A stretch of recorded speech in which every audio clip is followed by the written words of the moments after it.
the great opportunity for reset. We believe is needed is a reset. C'est là où il faut aller parce que le monde d'avant, c'est terminé. Le jour d'après, quand nous aurons gagné, ce ne sera pas un retour au jour d'avant. This is a time for a great reset.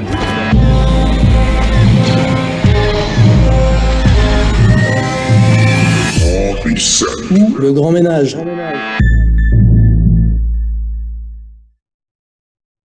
Chers amis, chers ennemis, on se retrouve pour le 3e volet du Grand Reset ou le Grand Ménage avec Alain Soral, Xavier Poussard, votre serviteur et un invité spécial pour ce numéro sur l'écologie, Jérôme Alzan, auteur maison contre-culture. Jérôme, bonsoir. Alain, bonsoir. Xavier, de même.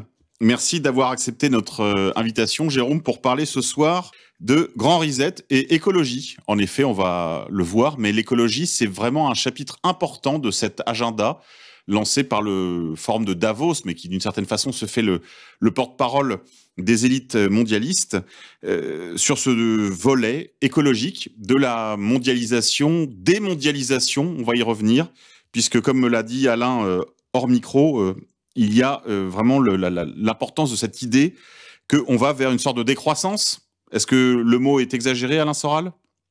Moi, je pense à ce mot, la démondialisation, parce que je crois que les mondialistes eux-mêmes sont en train de démondialiser sans pour autant revenir aux nations qui étaient l'alternative, c'est-à-dire le protectionnisme raisonné, etc.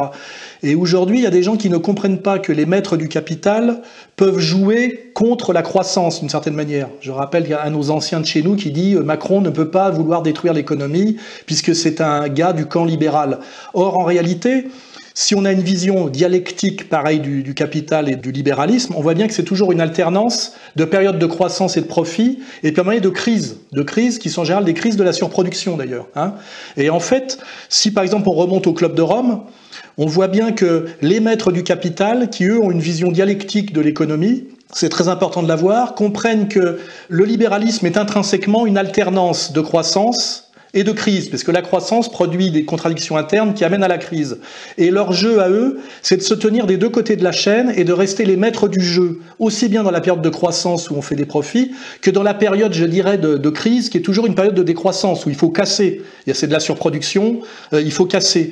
Et c'est pour ça qu'ils sont à la fois dans le Club de Rome, pour se préparer à gérer, on va dire, la décroissance, et aussi dans la logique de croissance. C'est-à-dire qu'il ne faut pas opposer les deux. Il y a une unité dialectique, et les maîtres du capital, leur truc c'est d'être des deux côtés de la chaîne, c'est un peu comme un accordéon, et de quoi qu'il arrive, c'est-à-dire en période de croissance ou période de décroissance, de rester les maîtres du jeu et même de continuer à gagner, puisque effectivement en période d'effondrement de l'économie, les maîtres du capital ramassent les morts. Et ce qu'il faut, c'est être ceux qui déclenchent, qui ne subissent pas, je dirais, la crise, mais en fait qui l'anticipent et qui gagnent sur la crise. C'est le principe de la crise de 29. La crise de 29 a été le moment d'une énorme concentration de capital au niveau de la banque, puisque la Fed a ramassé les morts de toutes les banques locales qui ont disparu. Et alors on analyse toujours historiquement cette crise de 29 comme une faute stratégique du pouvoir, qui avait le pouvoir sur la création de monnaie, alors qu'en fait, c'est pas une faute due à l'incompréhension du système, c'est le moyen à un moment donné de comprendre quand la bulle va bientôt péter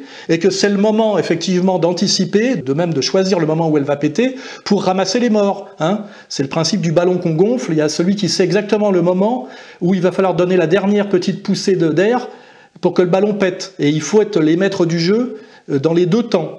Et c'est pour ça que je dis qu'en ce moment, on est dans un processus de démondialisation. Et évidemment, cette démondialisation, on ne peut pas la vendre en disant, voilà, les maîtres du capital, comme ils ont eu besoin à un moment donné de lancer la mondialisation. Et je rappelle que la mondialisation, c'était, à la faveur de la chute de l'URSS et du bloc soviétique, une extension du marché et de la logique du marché en faisant rentrer des joueurs et aussi en faisant rentrer des clients. Et n'oubliez pas que cette extension du marché, c'est toujours une démocratisation en apparence, puisque plus on fait rentrer de clients, plus on fait baisser le niveau de richesse du client. On n'augmente pas un marché en faisant rentrer plus de riches, on augmente un marché en faisant rentrer plus de monde, et qui dit plus de monde dit plus de pauvres. Ça veut dire que, là on peut réutiliser des concepts marxistes, que plus on ouvre le marché, plus on ouvre aussi la concurrence, plus on fait aussi baisser le taux de profit, et à un moment donné on bascule dans quelque chose qui n'est plus rentable. Et le meilleur exemple que je vais donner tout de suite, c'est par exemple la crise sanitaire en ce moment, si on la prend comme ça, a une conséquence immédiate, c'est que les gens ne doivent plus voyager, parce qu'on a bien dit que c'est le voyage qui propageait le virus. Et que d'ailleurs, cette mutation pandémique vient beaucoup du fait qu'aujourd'hui les gens bougent énormément, notamment par l'avion.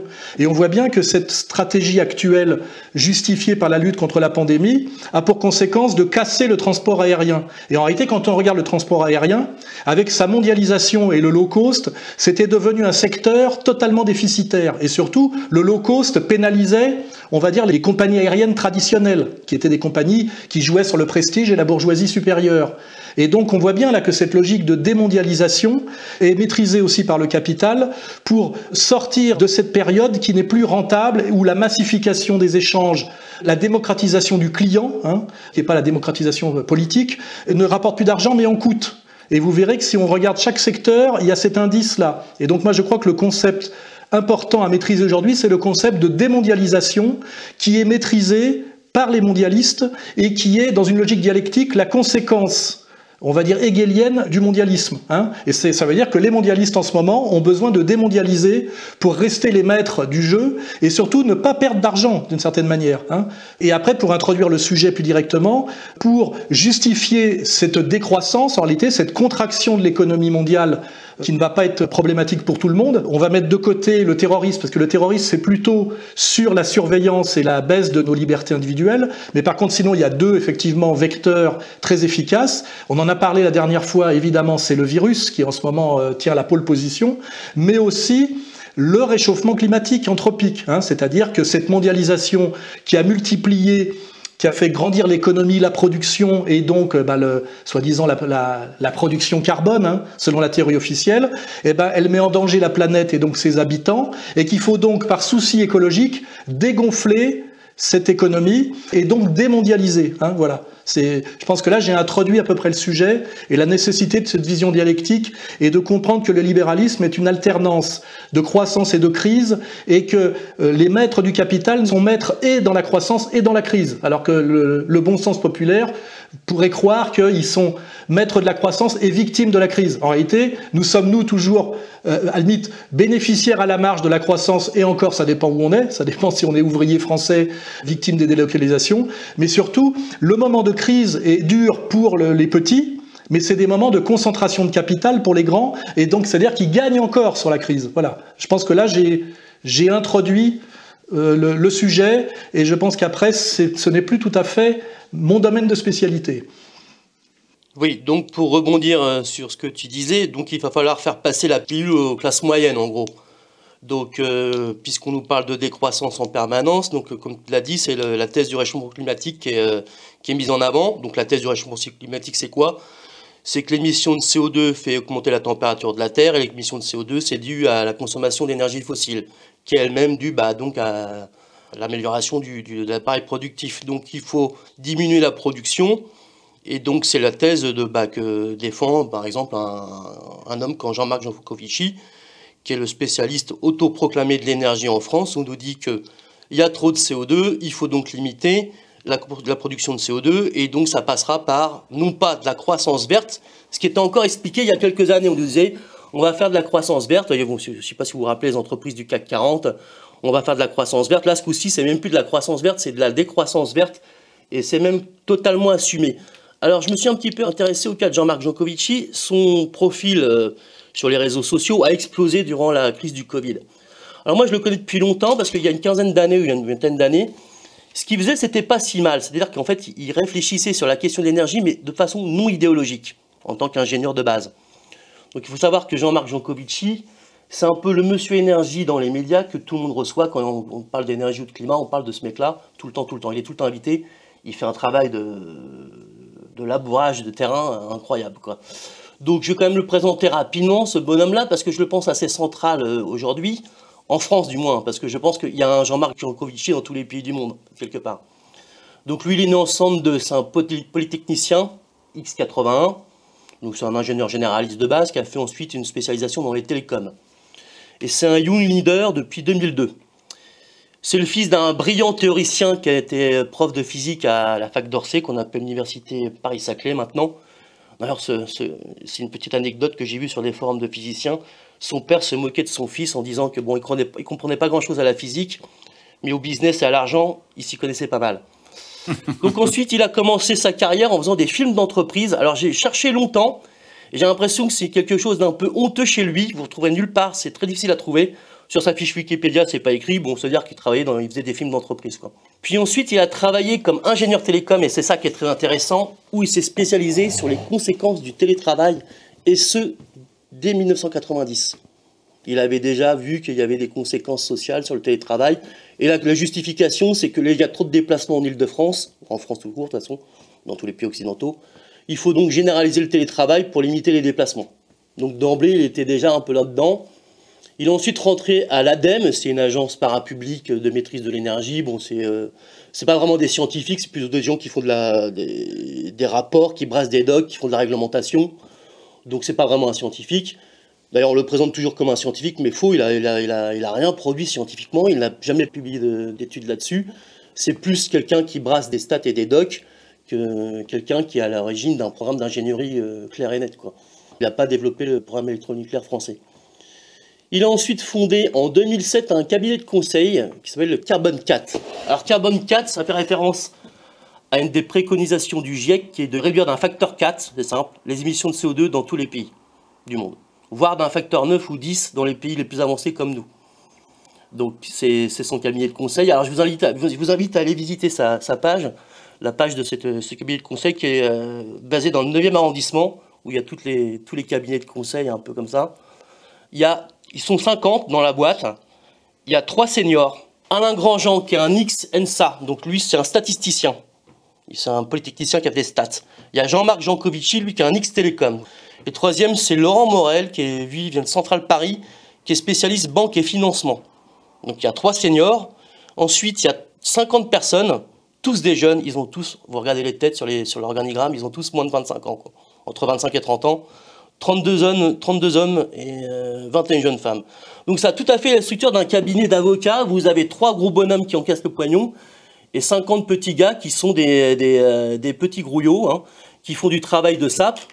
Il faut voir que lui, Jean-Marc Jancovici, c'est un ingénieur, mais c'est aussi un énorme conférencier. Il fait des conférences dans toutes les écoles d'Île-de-France. J'ai ici une liste impressionnante. Il a invité conférenciers à l'ESSEC, Sciences Po, HEC, Centrale, AgroParisTech, Panthéon-Assas, Mines, Télécom Paris, l'INSTN, c'est l'Institut National de Sciences Techniques Nucléaires, l'ENS, Normal Sup, Arts et Métiers, École des Ponts. C'est-à-dire qu'en fait, lui, il fait un travail d'évangélisation auprès d'une jeunesse, des jeunes ingénieurs, qui rechignent à faire des sciences dures de plus en plus, maths, physique, parce que c'est dur, et qui se trouvent tous embrigadés dans des projets d'écologie, mais PowerPoint, moi j'appelle ça. C'est-à-dire qu'il n'y a pas de sciences dures, et lui, Jancovici, il travaille à faire un long travail d'évangélisation. J'emploie le terme d'évangélisation, ça vient de la Silicon Valley, c'est-à-dire qu'il y a des nouvelles tendances à faire passer, il faut à tout prix convaincre les plus jeunes, parce qu'eux, maintenant, ils vont rentrer dans des cabinets à 60, 70 cas, ils sont contents, et ils font la publicité de toute cette décroissance verte, parce que eux, ça ne va pas les toucher. D'ailleurs, je regardais tout à l'heure une vidéo de Jean-Marc Jancovici, il disait « C'est le SMICAR le problème, nous, les SSP+, c'est pas notre problème, de toute façon, ça ne changera rien à notre vie, on pourra toujours voyager. » Par contre, les smicards qui vivent comme des nababs, c'est son mot, parce qu'il compare le mode de vie d'un smicard d'aujourd'hui à ce qu'était un châtelain il y a 3 siècles, en disant qu'un smicard d'aujourd'hui consomme bien plus d'énergie qu'un châtelain il y a 3 siècles, mais c'est des comparaisons un peu fallacieuses. Le smicard français, grâce à l'énergie, vit aujourd'hui comme un nabab. Et même le mode de vie du smicard français, ça qu'on va voir dans pas longtemps, n'est pas durable. C'est-à-dire qu'il est déjà trop élevé par rapport à ce que la nature est capable de nous offrir en combustible, en capacité d'épuration du CO2, etc. Voilà, donc pour présenter le personnage, c'est le monsieur énergie qu'on voit sur tous les plateaux, alors autoproclamé. Sa première casquette, c'est consultant PDG, le fondateur associé du Carbon 4, qui est vraiment le cabinet de conseil qui conseille toutes les boîtes du CAC 40. Tous ses clients, c'est les boîtes du CAC 40, c'est les gros. Transport, Thalys, SNCF, EDF, Enedis, toutes les boîtes, quoi. Il a un autre projet qui s'appelle The Shift Project. Alors déjà, shift, ça veut dire décalage en anglais. Ça veut dire solution un peu brutale. C'est-à-dire on décale d'un coup l'économie d'un pays. Alors c'est un think tank, hein, et ça c'est totalement assumé, dont le but est de réfléchir sur le lien entre PIB et énergie, sur des indicateurs alternatifs au PIB, qui est selon lui un mauvais indicateur, bon, ça vous le voir, hein, et sur le prix du carbone. Il réfléchit sur le prix du carbone. Donc en fait, il a un petit peu inspiré toutes les lois de transition énergétique. Il propose des réglementations. J'en ai trouvé une là, tout à l'heure. En 2014, par exemple, il a proposé le passeport énergie. Vous achetez une maison, vous achetez une maison d'occasion, il faut passer par un cabinet de conseil qui va évaluer pour 400 € la structure, l'isolation, des choses comme ça. Et on va proposer des devis. Pour l'instant, c'est pas obligatoire, mais ça pourrait le devenir à l'avenir. Il a écrit un manifeste pour décarboner l'Europe en 2017, qui a été signé par 2500 gros bonnets, donc 80 PDG du CAC 40. Donc c'est quelqu'un qui est très proche des milieux d'affaires, dont le but, le manifeste pour décarboner l'Europe, c'est arriver à la neutralité carbone en 2050. C'est-à-dire qu'en 2050, l'Europe doit émettre 0 g de CO2. Ça va être un peu difficile. Mais parallèlement, depuis la crise du Covid, il s'est rendu compte qu'il y avait un autre problème. C'est-à-dire qu'avec le télétravail, c'est là où c'est assez cocasse. Donc, on oblige les gens à rester chez eux, mais en même temps, il se rend rendu compte que l'empreinte écologique du trafic Internet a explosé. Donc, il parle maintenant de sobriété numérique. C'est-à-dire qu'en fait, il nous oblige à rester chez nous, mais en plus, il ne faut pas trop consommer de trafic Internet. Donc, ça va devenir un petit peu contradictoire. Voilà ce que je voulais dire sur ce personnage qui me semble un petit peu, je ne sais pas si vous voyez qui c'est, mais c'est quand même... on le voit sur tous les plateaux, ce serait difficile de l'éviter. On le voit sur tous les plateaux. Surtout que, comme tu l'as dit, Jérôme, il est à la croisée des chemins de la question du télétravail, de la question énergétique, de la question du carbone. Alors, pour nos auditeurs, pour qui peut-être certains de ces concepts sont encore un peu du chinois, je vous renvoie à l'émission que nous avions réalisée avec Jérôme, justement, comme invité. Il y avait également présent sur le plateau l'ingénieur Camille Vert, qui est à la fois EDF, Télécom. Il a un très beau CV, c'est un premier de la classe, quoi. Et nous avions fait une émission, Pourquoi tant de haine, sur la question du réchauffement climatique anthropique, justement. Donc là, on ne peut pas refaire toute l'émission pour donner les armes à nos auditeurs sur la question du réchauffement climatique, sur la question évidemment du réchauffement climatique anthropique, et sur la question du carbone, le carbone prétendument un polluant, alors que évidemment ça c'est vraiment le principe initial qui est un principe faux. Il y a 38 000 milliards de tonnes de carbone dans l'océan, sous différentes formes, qui dégagent sous forme de CO2. Voilà, donc 38 000 milliards. Dans la végétation et les sols, 2500. Et dans l'air, presque 900. Et le total, le cumul des émissions de carbone depuis le début de la révolution industrielle fait moins de 1% de ce carbone qui circule entre l'océan, l'atmosphère et la végétation. Voilà. 1%. 1%. Et par ailleurs, le CO2 et le carbone en général, c'est aussi une des briques essentielles de la vie. Votre corps, c'est du carbone plus de l'eau. C'est H2O. C'est la formule même des sucres et de tout ce qui vit sur Terre. Et c'est produit par de l'eau, du CO2 et de la lumière solaire par la photosynthèse. Et il est très remarquable que la production primaire de la végétation, qui a été retracée par des Australiens publiée en 2020, montre qu'il y a une augmentation de presque 40% de la productivité de la végétation depuis l'an 1900. 40%. C'est-à-dire que nous avons une végétation et plus à manger pour tous sur Terre, puisque la végétation fournit aux herbivores, qui fournissent aux carnivores, qui fournissent à ceux qui mangent les carnivores, etc. Et vous avez donc une augmentation extraordinairement bénéfique de la productivité primaire de la végétation, et ceci d'ailleurs n'est pas très contesté, et masqué par le GIEC dans ses rapports. Ils ne contestent pas. Ils contestent pas, ils tournent autour. Ils contournent. Ils appellent ça le verdissement et ils ne contestent pas. Le verdissement est bien montré par les satellites depuis 40 ans. Donc ça veut dire que là, aujourd'hui, la biomasse, en fait, ne cesse de croître sur la planète. La biomasse croît à proportion de la teneur de l'air en dioxyde de carbone. Il y a plus de forêts en France aujourd'hui qu'il y a un siècle. Donc en fait, loin d'être un polluant, parce que ça c'est quand même la première assertion. C'est la nourriture de tout ce qui vit sur Terre. Voilà. Il faut insister là-dessus. Le CO2, c'est pas un polluant. Voilà, parce que l'assertion numéro 1 de la thèse du réchauffement climatique anthropique, c'est que le CO2 est un polluant. Et là, vous nous dites... C'est la nourriture de tout ce qui vit sur Terre. Nos poumons en sont pleins, enfin bon, peu importe. Non, c'est pas du tout un polluant. Mais les humains, en fait, en sont pleins, à moins de considérer tous les humains comme des polluants. Sauf les morts, mais bon. Ça, il faut quand même le rappeler, le carbone n'est pas un polluant. C'est simplement la base de toute vie. Tous les acides aminés sont à base de carbone. Et ensuite, c'est également le produit où la base de toute activité de vie, c'est-à-dire, on le sait, les plantes se nourrissent de carbone et rejettent de l'oxygène, ou inversement, le soir, absorbe plus d'oxygène et rejette du carbone. Alain Soral ? Oui, faire remarquer qu'à la base de la théorie, de la pandémie virale, le Covid copié sur l'histoire du sida, comme à la base de cette théorie sur le carbone, il y a un mensonge, pour ne pas dire une erreur fondamentale scientifique. C'est-à-dire que la base scientifique est totalement erronée.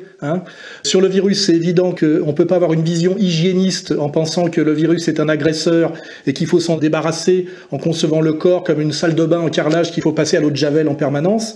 On se rappelle de Claude Bernard, Pasteur est fou, disant le microbe n'est rien. Et quand on dit le microbe, c'est aussi la bactérie et le virus. À l'époque, c'était que le microbe parce qu'on n'avait pas le microscope pour voir plus petit. Et il dit le microbe n'est rien, le terrain est tout. Donc là, on a bien la réponse. Et là, c'est pareil. De penser que le carbone est l'ennemi de la vie et qu'il est porteur de mort est un contresens et une inversion scientifique totale. Jérôme ?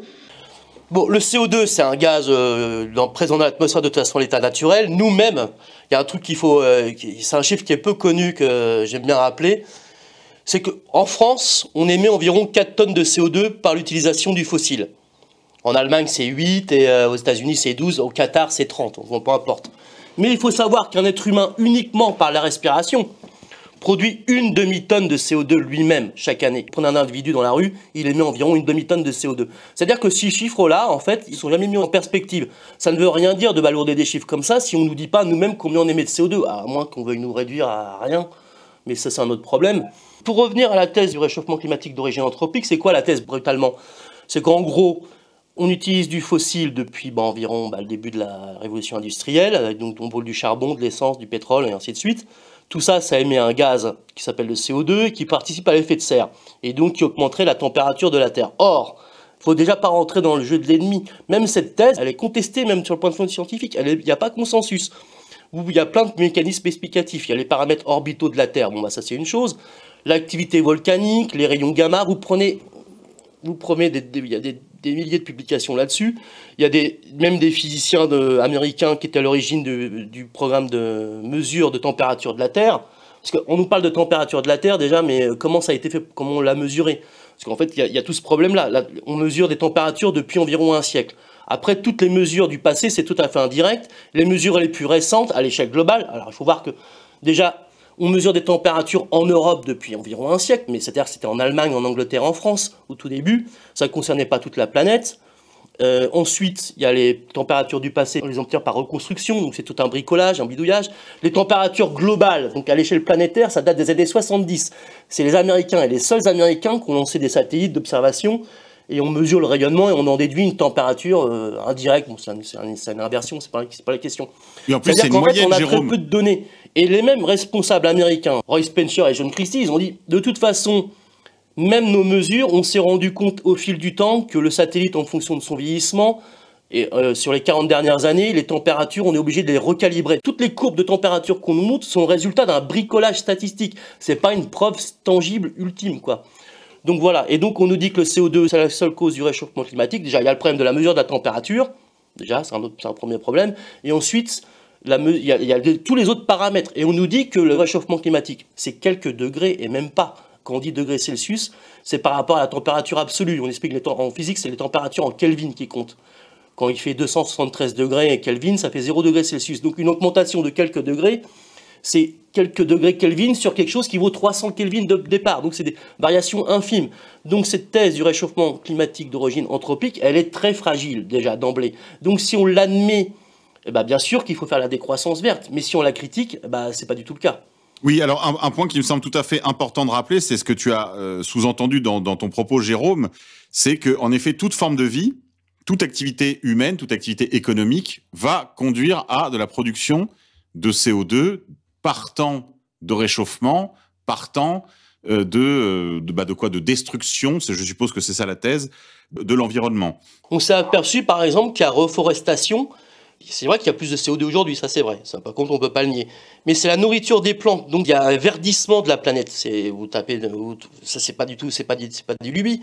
Il y a plus de CO2 dans l'atmosphère, donc il y a un verdissement, donc il y a reforestation, les arbres poussent plus vite et les rendements agricoles sont améliorés. Mais ça, c'est jamais dit, bien sûr. On vous dit d'emblée que le CO2 c'est le mal absolu. Ils en ont fait en fait une pollution. Un point de fixation diabolique comme ça, et donc on ne raisonne plus. C'est tout un équilibre qui est en permanence en train de... C'est un équilibre instable, mais qui est toujours en train de se remettre sur ses pattes, si vous voulez. Donc, quelque part, c'est ça le fond du problème, c'est si on admet que le réchauffement climatique est d'origine anthropique, alors c'est vrai, il faut tout arrêter. C'est vrai. Mais s'il n'est pas que d'origine anthropique, et s'il y a d'autres facteurs, eh ben, ça change tout. Et d'autre part, il y a des effets bénéfiques à la production de CO2, parce que c'est des boucles de rétroaction permanentes. Ce que j'aime pas, moi, c'est le côté définitif des experts sur les plateaux. D'ailleurs, c'est à sens unique toujours. On nous dit que finalement, il y en a pour dans 20 ans, c'est foutu. Alors qu'eux, ils encaissent, ils ont pas l'air très inquiets, quoi, finalement, quoi. Donc c'est pour nous le problème. Et puis la population, on doit lui faire peur, quoi. C'est ça qu'il faut voir. C'est qu'en fait, eux, ils ont pas l'air très inquiets quand on y regarde bien. Bon, en fait, c'est une religion de type apocalyptique. C'est un peu la conclusion de notre émission passée ensemble avec Camille Vert. C'est qu'en fait, il y a un aspect vraiment religieux à toute cette histoire du réchauffement climatique anthropique. Et vraiment, on peut dire que la matrice de la peur, ça aura été cette question environnementale. C'est-à-dire qu'en fait, on a finalement fait que dupliquer cette crainte sur le plan du virus, mais le laboratoire, le banc d'essai, ça aura été la question écologique. Xavier Poussard de Faits et Documents ? Oui, le côté religieux, c'est pour ça que c'est toujours un peu tragique de voir des discussions de climato-sceptiques sur la réalité scientifique, etc. Je trouve qu'il y a toujours un côté tragique parce qu'en vérité, on sait, sans faire de philosophie du dimanche, mais que le religieux dans la science se niche dans le prédicat. C'est-à-dire qu'en fait, il n'y a pas de science sans prédicat et c'est dans le prédicat que se niche le religieux. Et là, on voit bien que le dogme, c'est le lien de causalité entre CO2 et réchauffement climatique. Voilà, les hommes émettent du CO2 et qui créent le réchauffement climatique. C'est ça le prédicat. Et si vous voulez, vous ne pouvez pas en sortir. Après, vous pouvez avancer tous les arguments scientifiques que vous voulez. En fait, vous êtes dans le blasphème puisque le prédicat est religieux. Donc ça, c'est un des premiers points. Ensuite, on peut noter tout un tas de paradoxes. Moi, le CO2, à l'école primaire, on m'avait appris que c'était indispensable à la photosynthèse, donc indispensable à la vie. Ensuite, on nous demande de mettre un masque alors qu'on éjecte du CO2 en respirant, donc normalement, on devrait tous en mourir. Donc, vous voyez, on peut, sans rentrer dans des débats scientifiques très pointus, on constate évidemment les paradoxes du prédicat.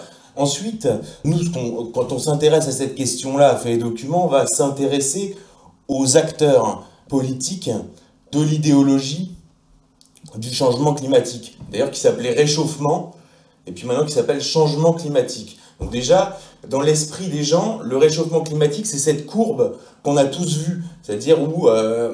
Oui, la courbe qu'on appelle en crosse de hockey. C'est ça. Voilà, exactement. Oui, parce que si je peux me permettre une remarque, comme il y a des tas de données paradoxales qui montrent qu'il n'y a pas de réchauffement climatique unifié, puisqu'en fait la Terre, c'est différent un peu partout.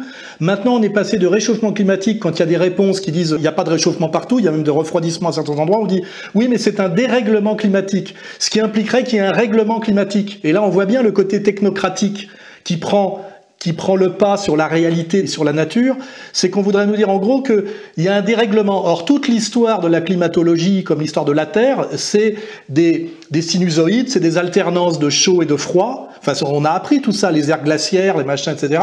Et aujourd'hui, on serait sur une idée technocratique de règlement et dire oui, il faudrait arriver à un règlement climatique, c'est-à-dire une stabilité, un truc isomorphe, plan. On voit bien qu'il y a une pensée technocratique derrière. Et ce qui est emmerdant, c'est que le dérèglement climatique, on le contrôle pas bien. Bah oui, mais le monde, par essence, est on va dire un dérèglement constant par rapport à une idée fantasmatique liée à l'esprit technocratique, là il faudrait faire de la philosophie, qui serait qu'il devrait y avoir un règlement climatique. Il peut y avoir des règlements sanitaires, c'est-à-dire c'est des règlements politiques, mais la nature s'en fout, voilà. Donc bien voir que quand l'ethnie est acculée sur son mensonge relatif de réchauffement climatique, qui est déjà un postulat qui se discute, il passe à dérèglement climatique. Et donc la réponse, c'est de dire, il n'y a pas de règlement climatique. Voilà. Xavier Poussard. Voilà, et dans cette optique-là, pour compléter, on voit très bien à la télévision aujourd'hui, dès qu'il y a une crue, un fleuve dans le sud de la France, on nous explique que c'est à cause du dérèglement climatique. La mousson en Chine, c'est le dérèglement climatique. Là, il fait moins 20 degrés au Mexique, c'est le dérèglement climatique, si vous voulez. C'est-à-dire la météo devient un feuilleton infernal tendant à prouver, et à chaque fois, donc la solution évidemment proposée étant ce qu'ils appellent la décarbonation. Alors ce qui est intéressant, c'est quand on s'intéresse aux acteurs de ce scénario de l'articulation CO2 réchauffement climatique, on se rend compte que c'est les producteurs d'énergie fossile qui ont établi ce scénario, et là on va rejoindre ce que disait Alain Soral au début, c'est-à-dire que ce sont les producteurs d'énergie fossile, en l'occurrence les Rockefeller aux États-Unis, qui dès 1972 donc mettent en place ce qu'on va appeler donc le club de Rome avec le rapport Meadows, donc les limites à la croissance, où justement et va être théorisé pour la première fois la décroissance. La même année, toujours 1972, donc un an avant le premier choc pétrolier, on a le premier sommet de la Terre à l'ONU. Et à chaque fois, on voit un organisateur, donc un personnage qui émerge comme ça et qui est un employé des Rockefeller, qui siège au comité exécutif des fondations Rockefeller, qui est Maurice Strong, et c'est lui qui va créer la conférence des Nations Unies pour l'environnement, le programme des Nations Unies pour l'environnement, qui va être en 1988 à l'initiative du GIEC. Ensuite, c'est encore lui qu'on retrouve au sommet de la Terre à Rio, et c'est encore lui qu'on retrouve en 1997 à la conférence mondiale de Kyoto. Et puis ensuite, avec l'âge, il laisse la place, et là on voit arriver des nouveaux acteurs, également liés aux fondations Rockefeller, à la Banque mondiale et au progressisme mondial, qui vont être Nicolas Stern, donc ancien vice-président de la Banque mondiale, ancien conseiller de Tony Blair, donc lui produit le rapport Stern sur l'économie du changement climatique. Dès les premiers mois, par exemple, du quinquennat de Nicolas Sarkozy, il est reçu à l'Élysée, et ça va donner le Grenelle de l'environnement. Et aujourd'hui, il fait partie d'un comité Théodule sur l'économie du changement climatique mis en place par Emmanuel Macron. Et à tous les niveaux, on trouve ce genre d'acteurs. Je peux en citer un certain nombre, par exemple Jeffrey Sachs, qui avait mis en place la thérapie de choc dans l'ex-URSS, donc le néolibéralisme, ce qui avait causé 3 millions de morts. C'est lui qui a produit le rapport de référence qui s'appelle Deep Decarbonization Pathways Project. Et en France, vous en avez un par pays comme ça en général, donc affiliés aux fondations Rockefeller. Donc en fait, les fondations Rockefeller, les fondations mondialistes, et essentiellement la fondation Clinton pour le climat, essentiellement Michael Bloomberg, donc abreuvent en fait le représentant dans chaque pays. Donc en France, ça va être Laurence Tubiana, qui est une ancienne trotskiste. À chaque fois, vous avez des profils qui ont rien à voir ni avec la science, c'est pour ça que ça sert à rien de rentrer dans des débats scientifiques, ni avec l'écologie. Voilà, donc on est toujours sur le même type de profil, des agents, et qui eux vont être chargés via des super fondations, des think tanks, de distribuer les subventions de ces super groupes mondialistes aux ONG et aux partis écologistes. Et en fait, tous les militants écologistes, donc en bout de chaîne, c'est-à-dire avec le dread et le costume péruvien là que vous voyez à la télé, ou même Jadot, enfin je veux dire, viennent tous chercher leur chèque chez le représentant des Rockefeller dans ce pays. Donc la vraie question à se poser, et Alain Soral y a déjà répondu, c'est pourquoi ceux qui ont mis en place le système des énergies fossiles et qui en ont été les plus grands bénéficiaires sont depuis 50 ans en train de nous imposer le récit de la décroissance via le dérèglement climatique. Alors là, je vais prendre un exemple. Donc, je vous parlais de Nicolas Stern, donc, qui est évidemment un des grands manœuvriers du Great Reset. Donc, rappelez-vous, le rapport Stern sur l'économie du changement climatique. Pareil, qui est un rapport sans aucune réalité scientifique. Tout ça a été démontré par des tas d'économistes, d'universitaires, mais ils pissent dans un violon, comprenez bien. C'est des gens qui sont imposés, donc ça sert à rien de contester, de se demander, de produire des contre-rapports, puisque c'est pas ça l'objectif. Et donc là, il est bien dit dans le livre Le Grand Reset, la tyrannie de la croissance du PIB prendra fin. Donc ça, je cite, « À première vue, la pandémie et l'environnement peuvent sembler n'être que des cousins éloignés, mais ils sont beaucoup plus proches et entrelacés qu'on ne le pense. Ils sont de nature mondiale et ne peuvent donc être correctement traités que d'une manière coordonnée au niveau mondial. » Donc il est question du respect de nos frontières planétaires. Et alors pour aller plus loin, et c'est ça qui est très intéressant avec l'histoire du carbone, c'est qu'évidemment le carbone, on l'émet en respirant. Et donc on voit bien qu'à terme, il y a la volonté de taxer l'air qu'on respire. Et là, c'est vraiment presque dit explicitement. Dans le monde post-Covid, des informations précises sur notre empreinte carbone, notre impact sur la biodiversité, sur la toxicité vont générer des progrès significatifs en termes de prise de conscience et de bien-être collectif et individuel. Donc voilà, donc vous serez taxé sur l'air que vous respirez et évidemment ce sera pour le bien-être collectif et individuel. Alain Soral. Oui, je rappelle que c'est Goldman Sachs qui avait sorti l'étude préalable qui permettait effectivement, non pas d'ailleurs dans un premier temps de dire qu'on va limiter l'émission de CO2, mais on va faire payer ceux qui, qui en produisent. Et surtout, ça veut dire en gros que si vous avez une grosse bagnole qui produit beaucoup de carbone, là, eh ben, vous payez une vignette plus chère. C'est ça, en fait, que pour l'instant, la solution, c'est de faire payer, soi-disant, ceux qui produisent. Ce qui ne veut pas dire d'ailleurs que ça va nous amener à plus d'écologie ou à améliorer l'air. Donc on voit que dès le départ, c'est un impôt. C'est une logique de l'impôt. Et deuxièmement, pour abonder dans le sens de notre camarade, aujourd'hui, ils vous sortent des soi-disant études dans les médias, ça date de la semaine dernière, je crois, que en fait, le réchauffement climatique favoriserait la pandémie virale. Vous avez vu? Ils ont réussi à articuler les deux. Hein, c'est vrai que quand il fait chaud, le virus se répand mieux, vous voyez. Donc ils sont vraiment super malins. Après, si je peux faire un peu d'histoire de ces 20-30 dernières années, on a eu quand même 3 baratins qui se sont succédés ou articulés et qui à chaque fois prétendaient être de l'écologie et de la science et derrière c'était plus ou moins une arnaque de pognon ou même une histoire des géopolitiques mondiales, ce qui est la même chose. Si on se rappelle bien, le GIEC, qui est un truc anglais, a été mis en place au moment de la grande réforme Thatcher qui consistait à casser les syndicats de gauche anglais pour aller vers le néolibéralisme. Et ce syndicat de gauche, c'était le charbon, hein, c'était les mines. Et l'argument pour fermer les mines anglaises et casser le syndicalisme de gauche ouvrier anglais, c'était de dire le charbon pollue et est dangereux pour l'écologie. Et le GIEC a pratiquement été créé pour ça, pour donner une justification écologique au cassage de rein du mouvement ouvrier anglais en cassant le charbon. Hein, faut rappeler ça. Deuxième exemple, plus topique mais amusant, à un moment donné, on nous parlait du catastrophique trou dans la couche d'ozone. Et d'un seul coup, on nous a dit que ce qui crée le trou dans la couche d'ozone, c'était les aérosols, rappelez-vous, et les conditionnements d'aérosols. Et moi, j'avais travaillé à l'époque dans le journalisme d'enquête, et on s'était rendu compte que le brevet de conditionnement des aérosols, qui est quand même un énorme marché mondial, hein, c'est toutes les bombes à gaz, là, allait tomber dans le domaine public, puisque au bout de 50 ans ou 70 ans, ça tombe dans le domaine public. Et donc, il fallait dire que ça faisait un trou dans la couche d'ozone pour interdire ce conditionnement qui devenait gratuit.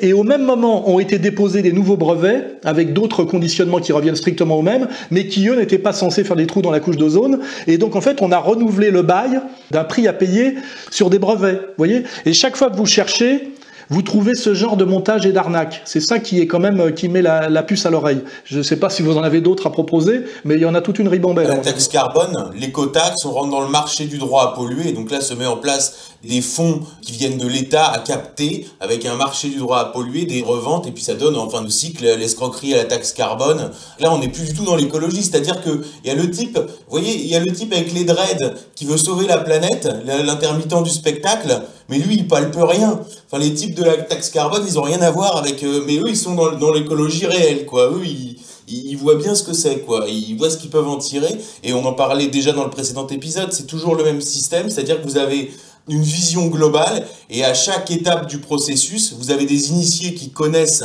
donc la marche et qui peuvent anticiper et qui vont se glisser dans les interstices pour tirer un maximum de pognon. Oui, on se rappelle aussi de la culpabilisation du gilet jaune qui roule avec un vieux diesel polluant et il se fait culpabiliser par un type qui prend des avions toute la journée. Et on pouvait simplement, dans la mesure carbone, comparer ce que produisait comme effet carbone le pauvre mec qui roule avec son diesel pour aller bosser à 40 minutes de chez lui dans un environnement périurbain et le donneur de leçons écologiques qui prend des avions en permanence pour faire des conférences dans le monde entier. Et simplement sur le terrain de l'ennemi, on pouvait déjà les ridiculiser. Hein. Non, et puis là on peut même aller au bout du cynisme, c'est que la réponse aux gilets jaunes par Macron, ça a été la Convention citoyenne pour le climat, qui a été présidée par Laurence Tubiana, qui elle-même avait milité pour la taxe carbone, donc qui a provoqué le mouvement des gilets jaunes, qui avait déjà essayé de la faire passer en 2002, à l'époque ça s'appelait l'écotaxe, et ça avait été retoqué, il me semble, par le Conseil... ça ruinait les routiers, ça ruinait les routiers. Et donc la réponse de Macron aux gilets jaunes, ça a été la création d'un comité pour faire passer la mesure à laquelle s'opposaient les Gilets jaunes. Et rappelez-vous de la phrase, vous me parlez de sauver vos fins de mois, moi je vous parle de sauver la planète. On entend le président de la République, on entend le gouvernement, ils évoquent la fin du monde, et nous on parle de la fin du mois. C'est que nous allons traiter les deux. C'était un peu, vous n'avez pas de pain, mangez de la brioche. Hein. Xavier Poussard ? J'insistais sur le caractère religieux. Quand tu parles d'évangélisation, tu parles bien du caractère religieux. C'est-à-dire que c'est toujours habillé avec du chantage émotionnel et du religieux. On voit bien, par exemple, il y a eu l'accord de Paris sur le climat. Pourquoi Trump est diabolisé dès le début? Parce qu'il se retire de l'accord de Paris sur le climat. Qu'est-ce que fait le pape après l'accord de Paris sur le climat? Il fait une encyclique. Laudato si, le changement, c'est la grande concentration de gaz à effet de serre. Donc, c'est officiel, le pape, tu vois, le Vatican te le dit. Tu vois, donc c'est pour ça que tous les climato-sceptiques, même s'ils sont sympathiques, si tu veux, quand ils remettent en cause, c'est-à-dire que c'est un combat qui est perdu, en vérité. C'est-à-dire que presque un jour, il y aura une loi Guesso, si tu veux, du réchauffement climatique. Mais c'est sûr, parce que ils attaquent, ils critiquent, ils qualifient ce que tu appelles climato-sceptiques, en fait, qui sont simplement des climato-réalistes. Je renvoie aux travaux de Camille Vert sur ce sujet, sur ce site d'ailleurs, qui s'intitule tout simplement climato-réaliste.fr. Il les accuse d'être des négationnistes. Il les diabolise. On est au bord de la chambre à air. Il les diabolise. Alain Soral. Quand tu diabolises, t'es dans le religieux. Ils sont diabolisés. Et puis surtout, c'est comme les gens qui portent pas les masques, on les fait menacer par ceux qui les portent. Moi, je me rappelle, je mettais mal mon masque à une caisse de supermarché et une vieille dame m'a dit, c'est à cause des gens comme vous qu'on va être reconfinés. C'est-à-dire que là aussi, on crée une guerre civile.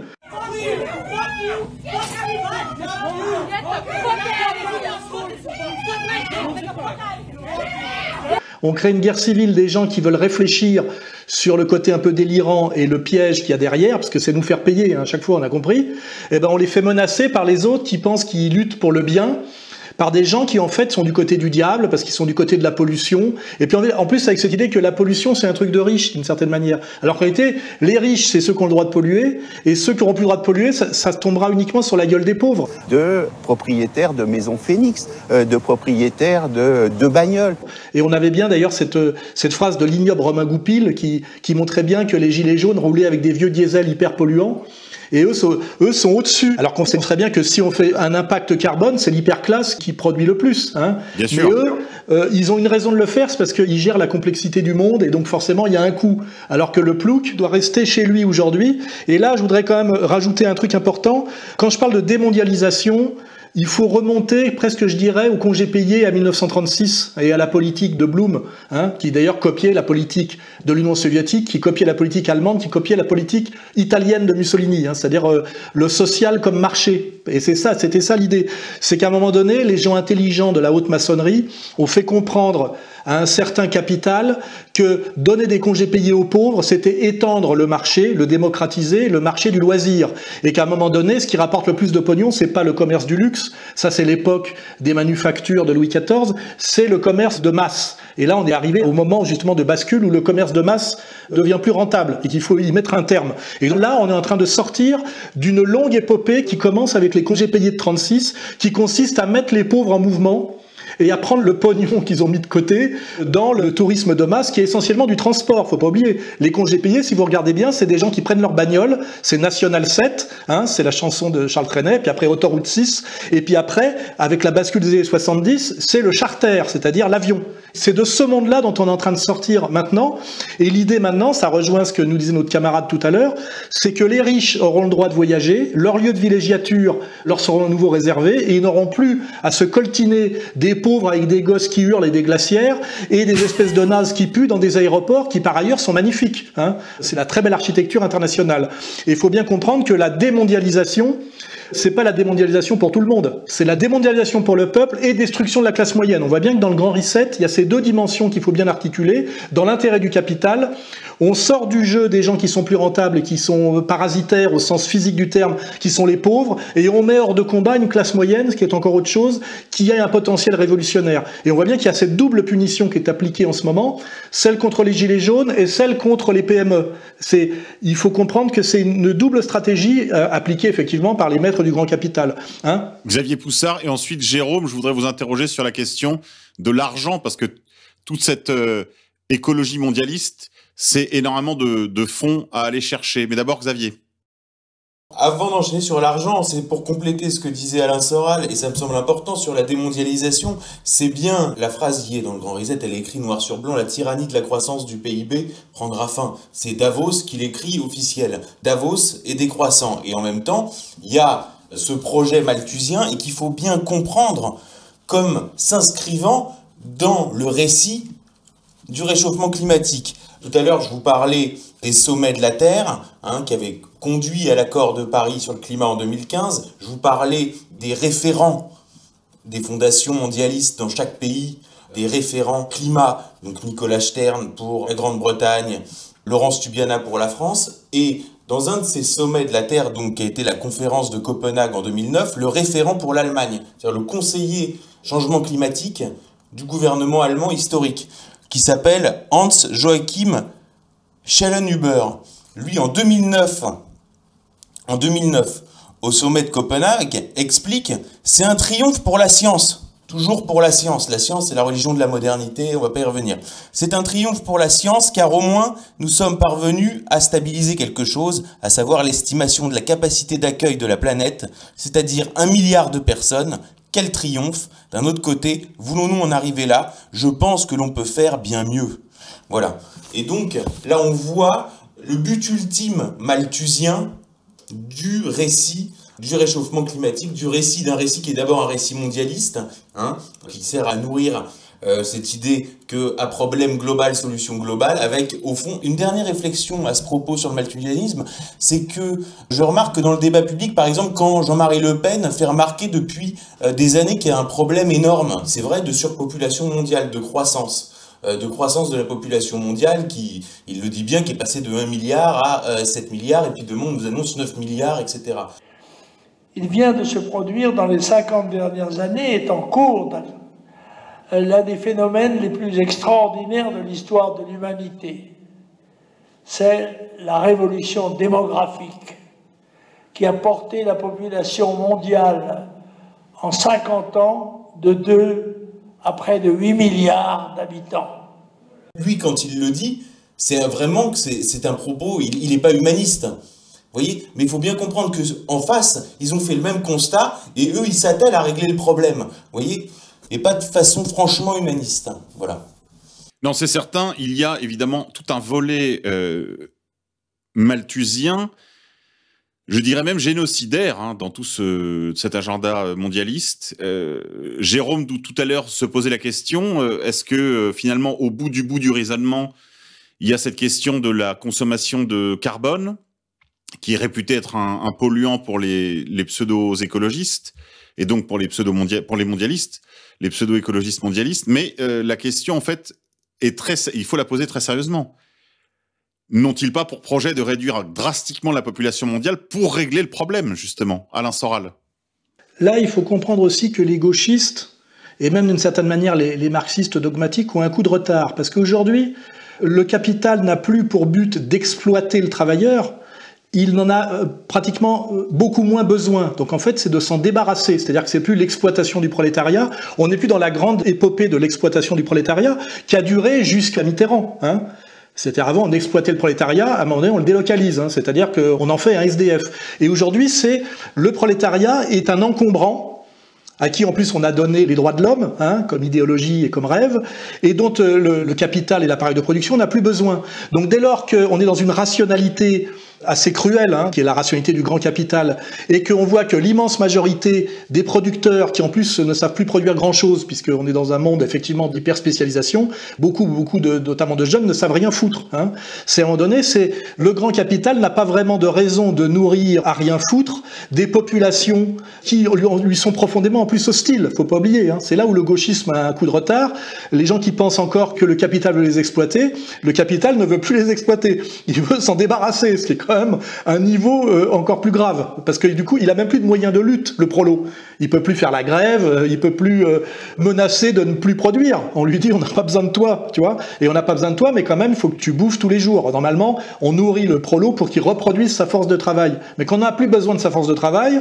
Je vois pas pourquoi dans une logique rationnelle à la Laurent Alexandre, dans ce qui est la logique du capital, hein, qui a même une logique interne, je veux dire, qui est même pas discutable, hein, c'est ce qu'on appelle la dérive naturelle de l'accumulation, quelque part, ça se pense tout seul. Et ben, c'est-à-dire que l'avenir risque d'être profondément et violemment hostile pour le populo, c'est ça qu'il faut comprendre. Hein. Jérôme Alzan, tout à l'heure on l'a fait que l'effleurer, mais je crois qu'on doit dire un mot de cette écologie et de cette science, de cette pseudo-science sous perfusion, sous subvention. Aujourd'hui, la recherche n'en est-elle plus réduite qu'à être la prostituée des grandes firmes? Jérôme Alzan. En fait, si on regarde bien, ceux qui travaillent vraiment dans la science, on connaît, bah eux, ils la ferment en fait. C'est-à-dire qu'en fait, on ne les invite jamais, ils n'ont même pas envie de discuter sur les forums. C'est-à-dire qu'en fait, il y a quand même encore besoin d'un appareil productif. Il faut quand même un peu chauffer les appartements. On ne peut pas se permettre de tout balourder comme ça d'un seul coup, quoi. Hein. Donc, il y a 2 kW de puissance installée par Français en France. On est bien quand même obligé de maintenir encore en état l'appareil de production, quoi. Sinon, là, ça veut dire que c'est le chaos, quoi. Donc il y a encore, c'est un truc qui est peu connu, mais il y a encore une industrie électrique en France. Je ne parle pas de la production électrique, mais des gens qui fabriquent les groupes Schneider, le Grange, enfin bon, il y en a plein. Il y a encore une industrie qui a besoin d'ingénieurs spécialisés qui, eux, sont justement pas des gens qui vont faire du PowerPoint, mais qui travaillent dans l'industrie, qui fabriquent des moteurs électriques, des batteries, qui s'intéressent à toutes ces questions-là. Donc, il y a quand même encore des gens. Alors, vous allez me dire, oui, mais s'ils travaillent pour le grand capital, bah oui, bien sûr qu'ils travaillent pour le grand capital, on ne peut pas travailler pour autre chose pour l'instant. Hein. Donc, oui. Après, si vous me dites que la science s'est dévoyée, moi je dirais que c'est pas la science qui s'est dévoyée, c'est des scientifiques qui ont perdu foi, pour lesquels, en fait, parce que la science c'est dur, en fait. Et donc, en fait, il y a de plus en plus de postes comme ça d'administrateurs, de gens qui sont proches du pouvoir, donc. Bah, y a une sociologie de la recherche que j'avais fait dans mon petit livre là. On expliquait que finalement sur 2 chercheurs, il y en a un qui travaille vraiment et l'autre c'est un administrateur pur et dur. Donc avec tous ces effets de courtoisie, de courtisanerie. Les ministères sont remplis de gens qui ont des formations scientifiques et qui sont plus que dans le blabla. Bah, d'ailleurs, on le voit bien avec la crise sanitaire. On voit très bien qu'il y a des médecins qui sont proches des ministères et puis ceux qui sont loin des ministères, ils se font taper dessus. Donc, je pense qu'il faut quand même pas dire que c'est le problème, c'est que la science en elle-même, c'est l'organisation de la science. Et si on regarde bien, ce qui est intéressant, c'est que les politiques s'abritent en permanence derrière la science. Mais ils veulent pas en payer les prix, par contre. C'est pas de leur faute, c'est la faute des scientifiques. Oui, mais quand même, on voit que la science est dans un état de dépendance à l'égard de l'argent, aussi bien de l'industrie que de l'État. Et d'une certaine façon, aussi bien dans votre livre que dans Après l'effondrement de René Rizel, je crois, sur la Grande Bibliothèque de France, on voit une grande ancillarité de tout ce milieu à l'égard des autorités. Ils sont finalement assez flagorneurs, ils sont suivistes, ils sont pas très courageux. La plupart, c'est des fonctionnaires aussi. Ils n'ont pas tellement le choix. Donc la science est fonctionnalisée depuis les années 50-60. Avant, la science, c'était une poignée d'individus. C'était en Europe, c'était au début du XXe siècle, c'était quelques milliers de bonhommes en Europe, quoi. Pas plus. C'était rien du tout. Aujourd'hui, il y a des millions, des centaines. D'ailleurs, il faut voir ce qu'on appelle recherche. La plupart, c'est des petits laborantins. Ils font de la R&D. Ils sont très loin des grands concepts. Donc, il faudrait nuancer, je pense. Xavier Poussard. Non, mais quand je parlais de science comme religion, c'est-à-dire la raison, la science, c'est la religion de la modernité. Mais si tu veux, le scientifique, lui, individuellement, il faut qu'il bouffe. C'est comme, moi j'ai rencontré récemment des grands professeurs de médecine qui me disaient, écoute, évidemment, en privé, tout le monde est pro-Raoult, mais personne ne le dira publiquement, parce que sinon tu es foutu. C'est comme les professeurs d'histoire à l'université. Bon, ils sont là pour prendre un chèque, pour enseigner, ou effectuer des recherches dans le sens qui est rémunérateur. Il ne faut pas se poser la question de savoir comment. Il y a une phrase comme ça qu'ont signé tous les historiens, où ils se sont tous déshonorés par rapport à la logique fondamentale. Hein, on ne va pas la restituer ici. Il ne faut pas se demander comment techniquement un tel meurtre de masse a été possible. Il a été possible techniquement puisqu'il a eu lieu. Oui. Hein, mais en fait, les héros de la science ont toujours été des marginaux et en fait avec un coup d'avance sur le consensus. J'ai entendu récemment un escroc qui nous disait « Le progrès de la science fonctionne sur le consensus scientifique ». C'est absolument faux. Hein, le progrès de la science fonctionne sur le refus du consensus scientifique. Hein. Oui, parce que sinon, on en serait encore à contester le plus lourd que l'air, c'est-à-dire l'idée très populaire au XIXe siècle qu'aucun corps plus lourd que l'air ne pouvait voler.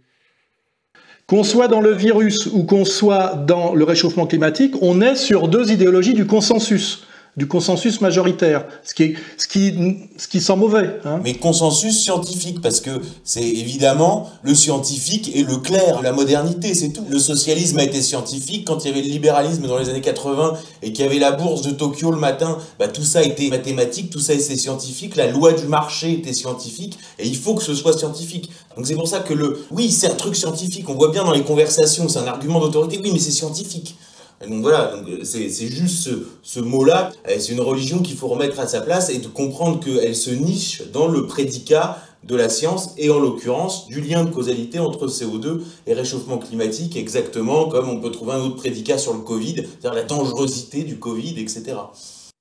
Avant de passer à la deuxième partie, Alain Soral ? Le consensus scientifique est par essence, dans sa définition même, idéologique, en réalité. Hein, voilà. Et le problème, c'est qu'on impressionne les gens avec les mathématiques, hein, parce que c'est vrai que ça a l'air d'être apodictique et d'être hors idéologie et hors débat d'idées. Et en réalité, c'est d'ailleurs un des sujets de mon prochain livre, hein, c'est qu'en réalité, l'habillage mathématique aujourd'hui est le moyen suprême de faire passer la manipulation idéologique. Hein. Et là, on a soi-disant la scientificité du virus et du vaccin, la scientificité du réchauffement climatique anthropique.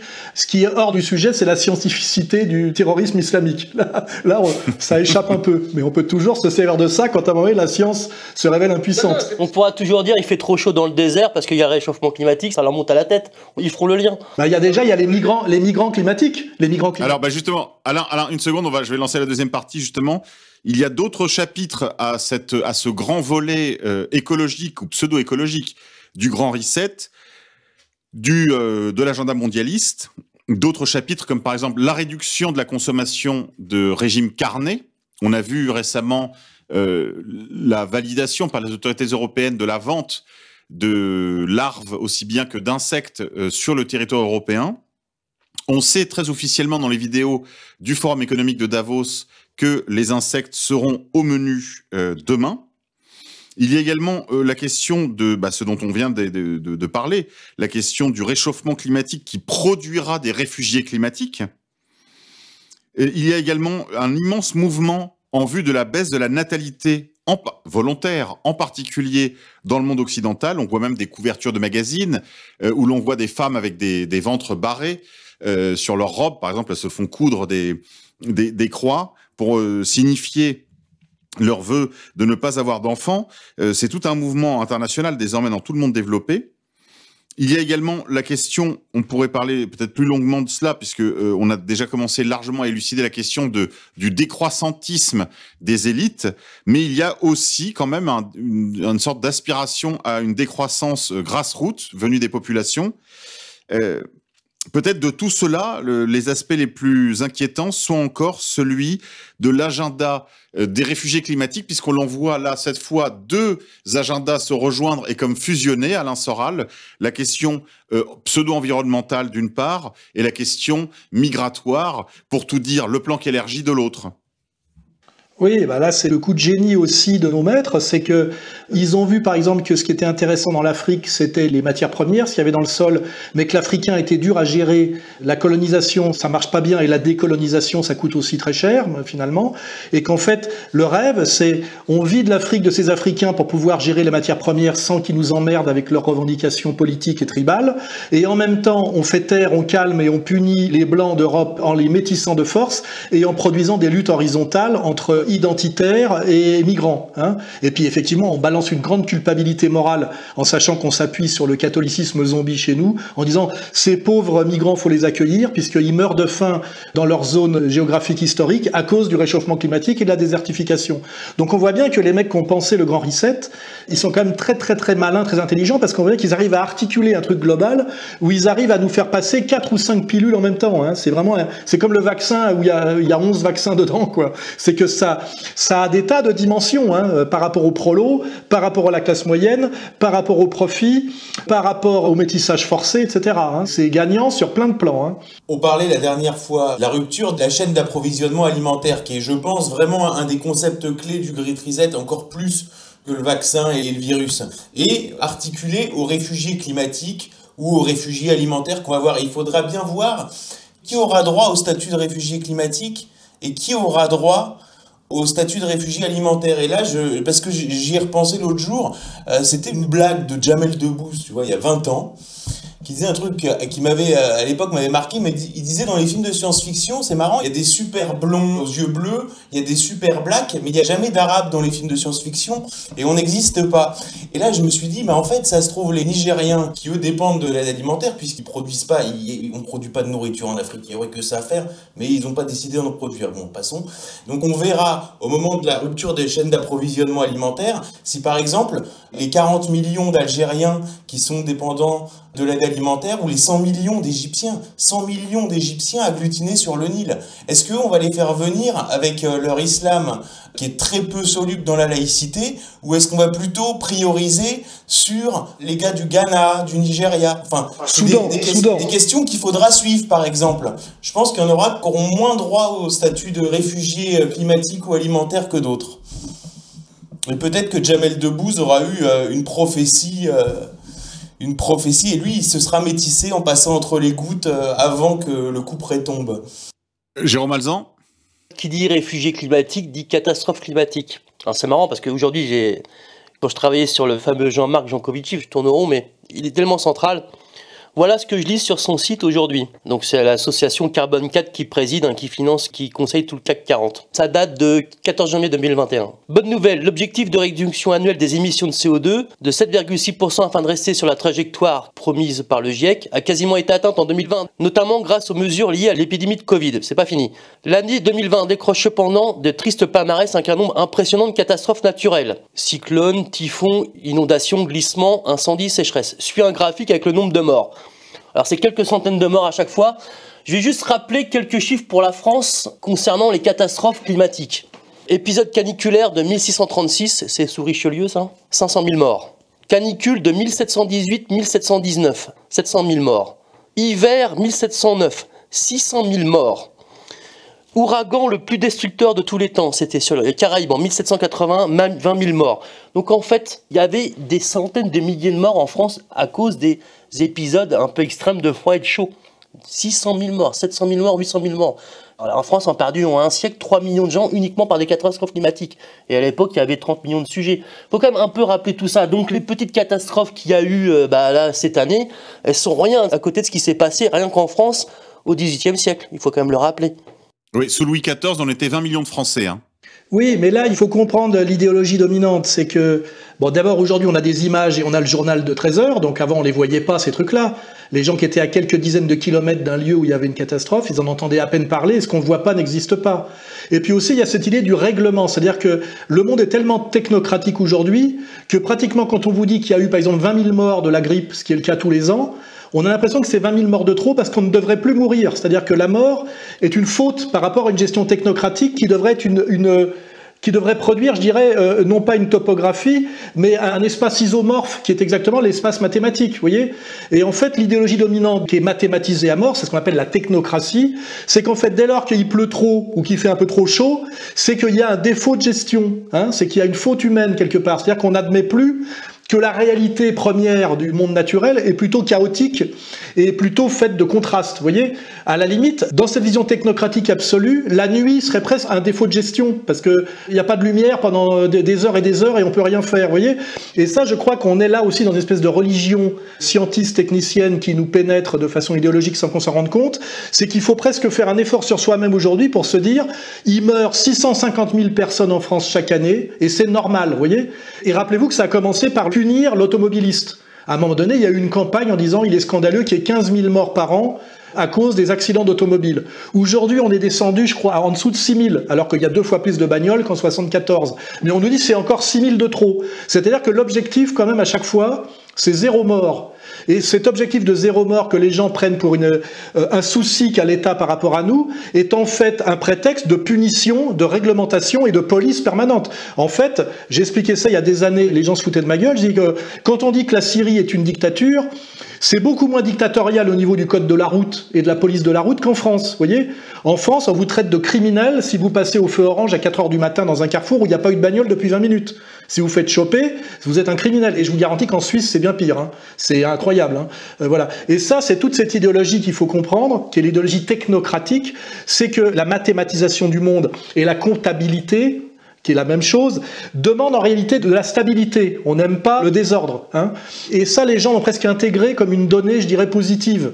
Et effectivement, quand on regarde dans l'histoire, parce qu'on arrive quand même à trouver des traces, il y a des périodes où la peste noire, je crois que c'est un tiers de la population d'Europe qui disparaît. Hein. Et puis on s'en remet, quoi. Je veux dire, après on refait des gosses, et puis on admet que c'est le fatum, on admet que c'est ça la nature. Alors qu'aujourd'hui, la nature, je vous dis, c'est l'isomorphie, la constante et l'absence d'accident. Hein, voilà, l'accident qui est la norme, aujourd'hui, est considéré comme quelque chose qui devrait être éradiqué. Hein, et on est un peu dans le zéro mort. Qu'on soit dans le zéro mort en faisant en sorte que l'homme, il ne lui arrive plus rien. Moi, j'ai vécu une époque où le casque n'était pas obligatoire en mobilette, vous voyez, et même à moto. On choisissait d'en mettre un ou pas. Aujourd'hui, c'est le casque obligatoire parce que vous pourriez vous tuer, vous voyez. Et qu'à un moment donné, l'idée, c'est que tu ne dois plus mourir, tu ne dois plus avoir d'accident. Et si tu as un accident, c'est qu'il y a quelqu'un qui est en faute, soit l'administration, soit toi. Alors qu'en fait, l'accident fait partie de la normalité. Et c'est ça que, idéologiquement, on est en train de faire semblant d'évacuer. Et c'est au nom de cette évacuation soi-disant positive qu'on est dans un état entièrement policier. Mais policier, pour nous, avec cet objectif, zéro mort, zéro accident. Voilà. C'est là où on voit encore fusionner des agendas différents. Hein. Il y a l'agenda policier, l'agenda écologique, l'agenda mondialiste. On voit vraiment une sorte de convergence des catastrophes. Xavier Poussard. Oui, et d'ailleurs, sur le zéro mort, il y a une réflexion qu'il faut faire et qui est faite d'ailleurs dans le livre du Great Reset. J'étais très surpris de le lire en ces termes. C'était sur l'Italie. Il disait, l'Italie, paradoxalement, c'est facile de les confiner parce qu'en fait, la société est encore catholique. Le tronc commun et le catholicisme et la famille et l'articulation de la famille, de l'importance de la famille et du catholicisme fait que c'est facile de les confiner puisqu'ils ont des règles et se respectent les uns les autres, etc. Mais dans la phase suivante, le catholicisme et la famille vont être des freins.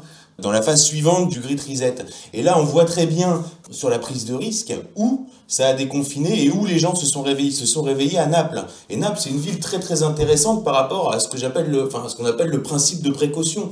C'est-à-dire que c'est une ville de 5 millions d'habitants qui vit sous le Vésuve, qui manque à chaque instant d'exploser. Et si ça explose, en 15 minutes, la ville est recouverte, alors qu'il faut peut-être, je dis n'importe quoi, 3 ou 4 heures pour l'évacuer. Donc si vous voulez, les types vivent en sursis. Donc c'est pour ça qu'évidemment, ils portent pas de casque, et c'est pour ça que eux, avec cette histoire de virus, ils ont tout de suite réouvert les restaurants. Comparativement à une ville comme Milan, je signale qu'à Milan, où les gens ont vraiment respecté les gestes barrières, la distanciation sociale, en mettant les masques au bureau, etc.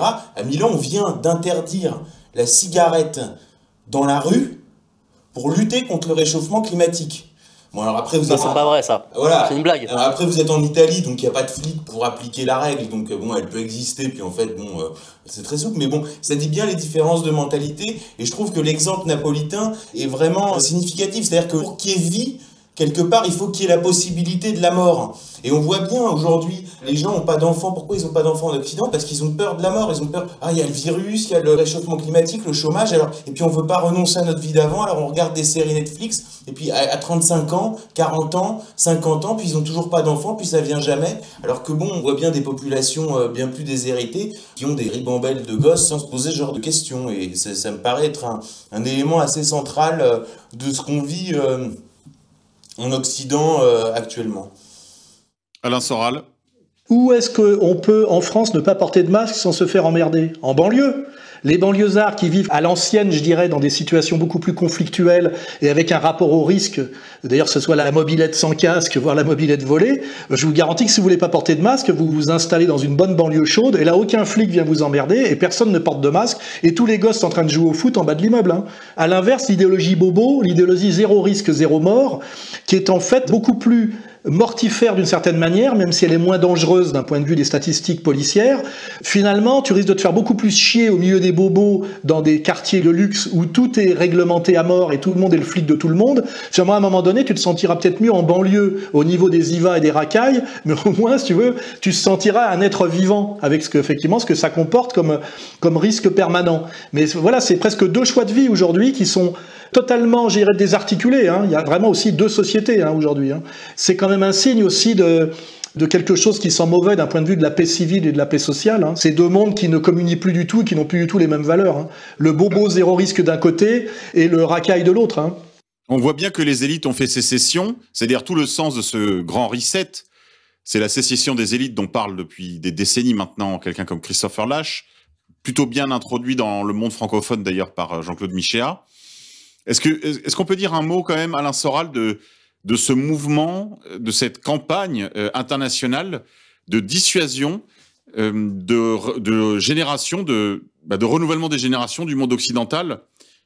On voit aussi bien dans la presse féminine, pour laquelle vous avez travaillé, que vous connaissez bien, que dans, je dirais, la militance d'un nouveau genre comme Extinction Rebellion. Alors là, ça touche quelque chose d'un peu différent, mais qui nous touche directement, c'est de rendre, et la petite Greta Thunberg nous l'a d'ailleurs bien précisé, c'est de rendre responsable on va dire le mâle blanc de plus de 50 ans et avec un QI de plus de 120, responsable de tout le chaos dans lequel on est. C'est-à-dire que, l'air de rien, on vous explique que la modernité, hein, qui était le scientisme, et qui était effectivement le monde technicien, qui est le monde des mâles blancs, a amené tout ce chaos, et qu'en même temps, l'écologie devrait s'accompagner de l'émasculation du mâle blanc qui maîtrise bien les sciences et les mathématiques. C'est de sa faute si c'est comme ça. Hein. Et on voit bien que remplacé par un migrant, d'ailleurs, le problème est réglé, il n'a pas fait les études de maths. Et là, on voit bien que le féminisme est mis à contribution, hein, en ce moment très violemment, pour dire si on veut sortir de ce monde violent, parce que le fruit effectivement de cette épopée occidentale, hein, qui est très masculine et très scientiste, si on veut sortir de tout ça, c'est l'écologie. Mais c'est l'écologie avec des femmes et des migrants. Hein. Ce qu'il faut enlever, effectivement, c'est l'homme blanc cultivé. Hein. Voilà. Puis la vraie culture, en fait, c'est les sciences dures. Hein. Le reste, c'est quand même du blabla idéologique. Donc on voit bien que tout ça s'articule, parce que le mâle blanc cultivé, c'est quand même celui qui a les moyens intellectuels de comprendre le mieux l'arnaque dont on parle en ce moment. Hein. C'est nous. On arrive à comprendre. Hein. On a les moyens de défense. Et celui-là, aujourd'hui, il doit être foutu dehors par sa femme ou sa fille. Hein. C'est bien fait, parce que ça se fait dans les familles aussi. Hein. La guerre civile dans la famille. Hein. Et remplacé par un migrant sympathique, considéré comme un mec qui est proche du monde animal. Hein. Il y a toute cette mépris racial qui s'habille d'antiracisme. Quand cet antiracisme, il est très ambigu, hein, parce qu'en réalité, c'est dire ces gens-là sont mieux que nous parce qu'ils sont plus proches du monde sauvage et du monde animal. Il y a cette idée-là, hein, de l'animalisme écologique. Hein. C'est pour ça que tout ça est très réversible et très ambigu. Ce qui est sûr, c'est que la cible prioritaire de ce complot mondialiste dans sa phase de démondialisation, c'est quand même celui qui pourrait expliquer tout ça et tenir tête et voir que derrière c'est un projet malthusien voire génocidaire. Et celui-là, c'est nous, hein, c'est nous, le mâle blanc de plus de 50 ans qui a un certain niveau d'intelligence et d'intelligence effectivement dans les secteurs où c'est utile, hein, de comprendre la complexité du réel qu'on a nous-mêmes produit. Et celui-là, il est menacé de mort par des accusations d'harcèlement sexuel permanent par les femmes, et aussi menacé par le migrant qui demain, effectivement, sera en concurrence avec lui dans une vision, alors là je dirais de darwinisme social, poussé même jusqu'au documentaire animalier. Hein.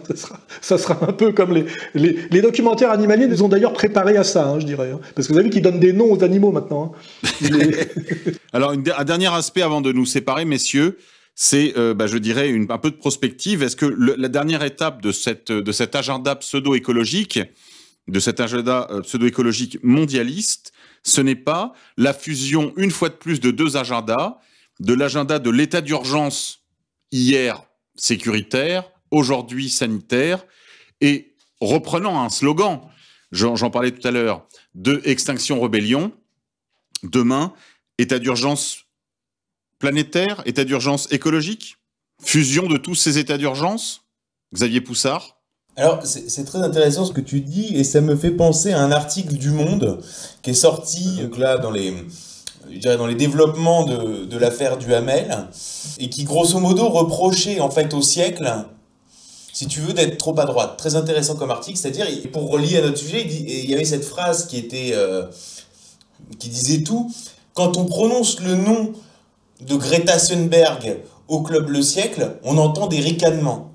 Et donc en fait, l'affaire Duhamel avait eu le mérite de casser ce cénacle élitiste où on riait à l'évocation du nom de Greta Thunberg. Et là, on est typiquement dans le grand reset, quoi. C'est-à-dire que même le siècle doit disparaître comme étant une institution trop capitaliste, trop masculine, trop patriarcale, de droite. Vous voyez, alors que vraiment le siècle, je peux vous dire, jusque-là, c'était vraiment le temple de la pensée unique, quoi. Hein. Si vous étiez un tout petit peu souverainiste, un tout petit peu trop à gauche, un tout petit peu trop à droite, un tout petit peu nationaliste, enfin, vous rentrez pas au siècle. Il faut vraiment être dans la pensée unique. C'est encore des Blancs qui sont issus d'une culture humaniste, puisqu'ils ont un certain âge, qui ont encore été formés, on va dire, à l'ancienne.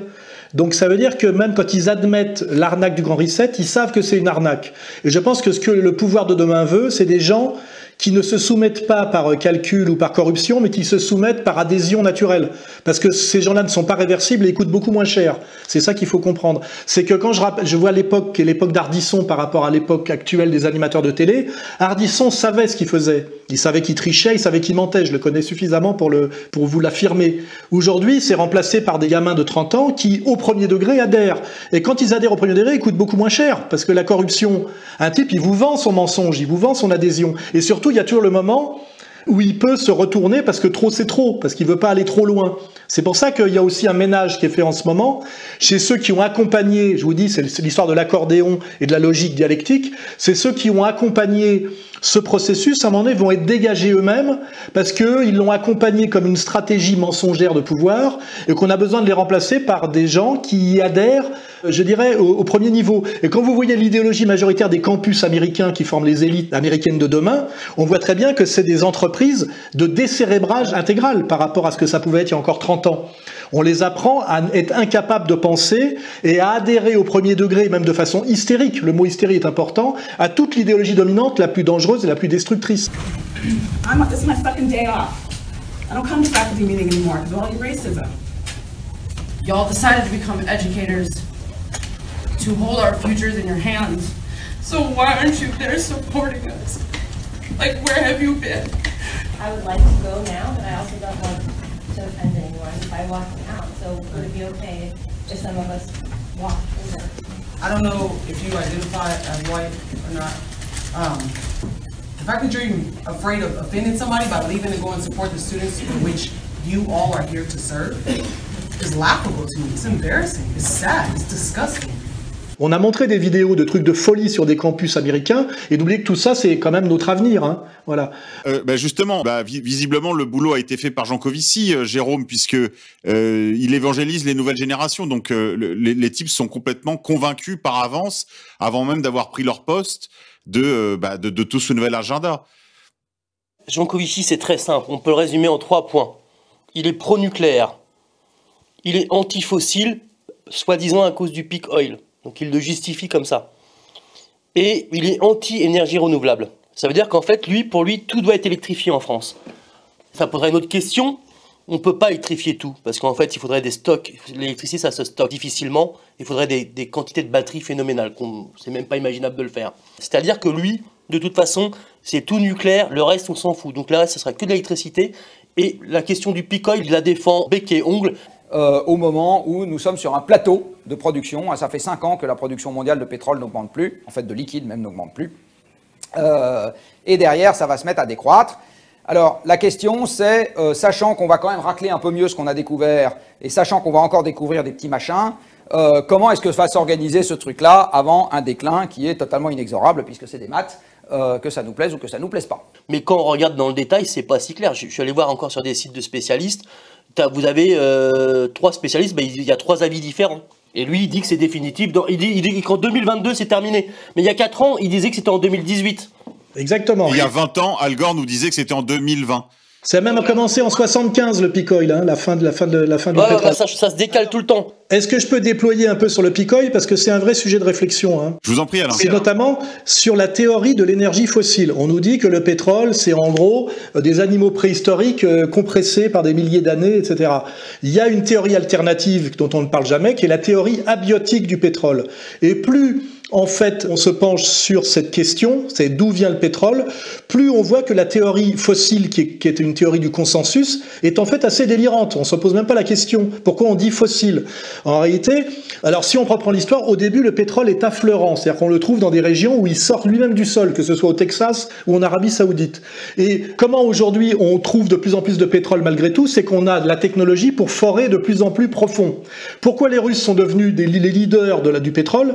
C'est parce que comme ils ne croient pas à la théorie fossile, qui est forcément une théorie du pétrole relativement affleurant, parce qu'il ne peut pas y avoir de résidus fossiles à 30 km au fond de la Terre, c'est pas possible.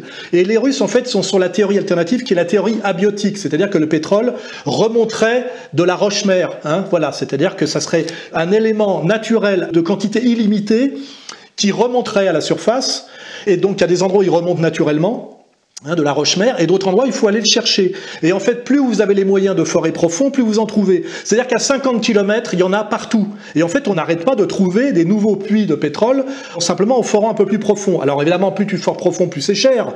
Mais en réalité, avec le progrès, effectivement, de cette technique, et puis le fait que les nappes affleurantes traditionnelles commencent à se vider, le problème se déplace, ça, voilà. Et en réalité, aujourd'hui, la théorie du peak oil est complètement dépassée, on le repousse en permanence, on se rend compte qu'il y a du pétrole partout si on sait aller le chercher, ce qui valide de plus en plus la théorie abiotique du pétrole, qui est la théorie russe, contre la théorie fossile, qui est pratiquement indéfendable aujourd'hui, si on creuse un peu ce que ça veut dire, parce que d'ailleurs, on dit théorie énergie fossile, on ne sait même pas ce que ça veut dire en réalité. Bah si, en fait, c'est des dinosaures donc en fait, un jouet en dinosaure en plastique est un dinosaure, est toujours un dinosaure en fait. C'est des dinosaures qui ont cuit. Comment vous trouvez de l'énergie fossile à 50 km en forant dans la roche? C'était valable tant que c'était de l'affleurant ou du presque affleurant. Et on sait aujourd'hui qu'il y a des nappes vides qui se remplissent, en fait, parce qu'il y a des failles dans la Terre. On n'est même pas sûr, en fait, de ce qu'il y a au centre de la Terre. C'est une projection théorique. Personne n'a traversé la Terre de part en part pour savoir si au milieu il y a une boule de feu, etc. En réalité, tout ça est du consensus de type projection, mais on connaît encore moins le centre de la Terre que le fond des océans marins, où on découvre des trucs tous les jours, à 10 km. C'est sûr. Rien qu'à 10 km. Et je vous dis, penchez-vous sur la théorie abiotique par rapport à la théorie fossile, et voyez comment Jancovici nous a joué la carte de la fin du pétrole, et donc de la transformation radicale de l'économie mondiale, parce qu'il dit que le pétrole est une énergie qui nous est offerte, et qui est super, comment dirais-je, productive en énergie par rapport, par exemple, à la machine à vapeur qui était l'eau. Déjà, c'est assez mensonger parce qu'il y a un énorme travail de transformation à faire qui consomme de l'énergie, donc c'est pas une énergie qui nous est offerte.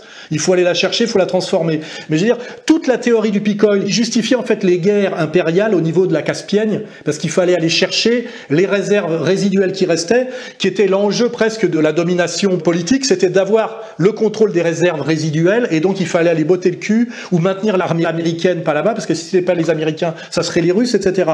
Donc ça justifie beaucoup de géopolitique, ça justifie beaucoup de militaires, alors qu'en réalité le pétrole, il suffit de l'acheter, ça coûte beaucoup moins cher de l'acheter que de le voler, on le sait. Donc il y a un énorme mensonge sur le pétrole, et cet énorme mensonge premier est déjà le mensonge sur lequel est assis Jancovici depuis 15 ans au moins, parce que moi ça fait longtemps que je le suis. Donc je vous invite, là c'est une porte que j'ouvre, intéressez-vous à l'arnaque, et au pourquoi d'ailleurs de l'arnaque de la théorie du peak oil, et intéressez-vous à la théorie abiotique du pétrole, et essayez de creuser le niveau de sérieux scientifique de la théorie fossile du pétrole. Et je vous garantis que là, c'est un peu comme le récentisme, c'est au moins un sujet de gymnastique intellectuelle et cérébrale très intéressant, parce que une fois de plus, on croit qu'on est assis sur des domaines de certitude, parce que chaque fois qu'on ne se pose pas de questions sur une des briques qui constitue le réel, quand on ne sait pas poser la question, on l'admet comme valide. Et à chaque fois, effectivement, qu'on va s'intéresser à une des briques qui constitue la totalité du réel, on se rend compte qu'il n'y a jamais vraiment de certitude et de consensus, et que tout doit être remis en question, et que souvent, ce qu'on admet, c'est simplement ce qu'on a des domaines sur lesquels on n'a pas réfléchi. Et moi, à un moment donné, justement, parce que j'ai suivi Jancovici et que je trouvais ça intéressant au départ, parce qu'il était un alarmiste de la fin du pétrole, et il disait qu'on n'avait pas prévu l'après-pétrole, et qu'on allait avoir une chute d'efficacité énergétique, puisque le pétrole, qui était un cadeau des dieux, avec une puissance énergétique naturelle et donnée, on n'avait rien pour la remplacer demain, et que donc il faudrait admettre la décroissance, parce qu'on n'avait pas pris les devants. Alors après, peut-être qu'il a dit qu'il fallait mettre tout dans le tout nucléaire, ou l'électrique, etc. Mais dès le départ, en fait, Jancovici était dans une analyse et une vision alarmiste en disant voilà, c'est la fin de la manne du pétrole qui était offert par les dieux et qui a permis la révolution industrielle. On arrive au bout et on n'a rien pour la remplacer. C'était sa théorie. Je vous garantis que plus je me suis intéressé à Jancovici, c'est pour ça que moi les commentaires que je mets sur ces vidéos, c'est escroc, plus je me suis rendu compte que ce mec n'était pas un penseur sérieux. Je pense même d'ailleurs que c'est un peu un abruti, c'est-à-dire qu'il y a un domaine d'escroquerie, puis un domaine, c'est un bourrin. C'est vraiment un bourrin de la technocratie pseudo-mathématique pour moi. Le changement climatique, il a déjà contribué à mettre 1 million de Syriens en Europe. Je ne pense pas que les déchets nucléaires aient fait ça. Le changement climatique, c'est un déterminant direct. Les Syriens ? Oui. Le déclenchement de la guerre en Syrie doit quelque chose aux sécheresses récurrentes qui ont commencé à s'installer dans le pays et qui ont fait décroître la production agricole avec une population croissante. Et c'est très exactement le même phénomène qu'on a eu au Maghreb, en Égypte et en Tunisie. C'est pas un mec qui pense. Et je vous garantis qu'il y a des moyens, il y a vraiment un chantier sur lequel s'amuser. C'est d'ailleurs un jeu intellectuel, je ne sais même pas si j'ai raison, mais je veux dire, de remettre en cause non seulement la théorie du peak oil, mais qui s'appuie effectivement sur la rareté intrinsèque des réserves fossiles. Et tout ça, ce sont des pseudo-certitudes sur lesquelles on construit tous les raisonnements sur lesquels on est aujourd'hui, hein. Au-delà même de la théorie de la taxe carbone, hein. On a commencé le peak oil bien avant. Et tout ça, ce n'est absolument pas assuré d'un point de vue, je dirais, théorique et scientifique. Et ça a des conséquences géopolitiques et politiques énormes. Voilà. Et d'ailleurs, Jérôme, si tu veux te pencher sur la question avec ton œil de scientifique de haut niveau, ça m'intéresse. Je regarderai. Ah oui, théorie abiotique du pétrole. Voilà. Et je te dis, si les Russes sont devenus leaders dans le pétrole, alors qu'au départ ils n'en avaient pas, parce que tu remarqueras que ça se déplace, hein. Il y a ceux qu'on avait, puis ceux qu'on n'ont plus, puis ceux que... Eh ben, c'est parce que les Russes sont sur la théorie abiotique et eux, ils savent forer à 30, voire 50 km. Et à 50 km, il y a du pétrole partout parce qu'en fait, il affleure de la roche-mère, tu vois. Enfin, il remonte des entrailles de la Terre. Et c'est une énergie inépuisable, selon la théorie abiotique. Voilà. Je regarderai. Mais en fait, moi, cette question-là m'a rarement intéressé parce que d'une part, je pense qu'il y a une grande partie secrète. Aucune compagnie n'a intérêt à présenter son stock. Hein. Les États non plus. Exactement. Donc, il y a une partie secrète et j'aime pas quand... c'est des trucs que je peux pas maîtriser, ça. Par contre, sur la nature abiotique, je regarderai, ouais. Un mot de conclusion, messieurs. Un dernier tour de table. Xavier, Jérôme, puis Alain, avant de passer au bonus. Pour compléter, il est évident qu'il y a une géopolitique de l'énergie derrière cette question un peu émotionnelle du réchauffement climatique. Et là, on a vu un exemple avec Jancovici qui est intéressant parce qu'il est sur deux vecteurs qui sont le vecteur GIEC, qui est le vecteur en fait de la guerre énergétique de l'Empire, c'est-à-dire via les Rockefeller, comme je l'ai expliqué. Et en même temps, il a la petite spécificité qui le rend sympathique de défendre le nucléaire parce que c'est les réseaux X du commissariat à l'énergie atomique avec encore un semblant d'intérêt national. Et un jour, je pense qu'il sera dénoncé d'ailleurs sur ce versant-là, puisqu'en fait, il faut faire du GIEC pur. Voilà, donc on est quand même allé assez loin dans ce troisième volet du Grand Reset. Et à la prochaine pour la suite. Bah merci Xavier. Un mot de conclusion, Jérôme Alzan. Je rappelle qu'on peut se procurer votre livre que les spectateurs voient depuis le début de l'émission sur la boutique de Contre-Culture. Ah, j'ai pas vraiment de conclusion parce que c'est un sujet, on pourra en parler des heures et des heures. Bah, disons que je vois que l'écologie c'est très à la mode, mais je rappelle que l'écologie c'est une science, donc il faut se la coltiner, quoi. Il ne s'agit pas de faire comme... Parce que je me suis encore intéressé à ce que disait ce Janco. Je vois qu'il est suivi par le showbiz en général. Donc en fait, c'est devenu un espèce d'animateur. C'est une Instagrammeuse pour moi finalement à la fin, quoi. Donc moi j'aimerais bien qu'il y ait des gens sérieux un petit peu plus, hein, qui parlent de tout ça. On en trouve, mais ça devient des niches un peu confidentielles, quoi. Donc mon message c'est bossez chez vous, essayez de vous cultiver sur les canaux alternatifs, on va dire. Voilà. Merci Jérôme. Voilà, chers amis auditeurs, il faut évidemment vous référer aux gens sérieux. Donc lisez le livre de Jérôme Alzan, lisez également les travaux de Camille Vert.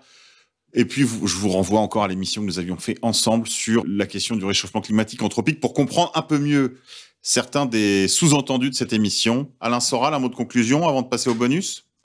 Un mot de conclusion, c'est de voir que les maîtres du monde, qui sont quand même tous sauf bêtes et qui sont quand même une organisation collective, leur but, c'est de garder le pouvoir et donc d'avoir un coup d'avance, et que en réalité, Ils ne pensent pas, je pense, le contraire de ce qu'on vient de dire nous. Ils le savent, mais il y a deux manières quand on a compris les choses, c'est soit de les offrir au plus grand nombre dans une démarche un peu chrétienne de partage, ou soit de se servir de ce coup d'avance et de cette supériorité pour maintenir une position de domination avec un certain mépris pour les cons. Hein, voilà, c'est à peu près ça.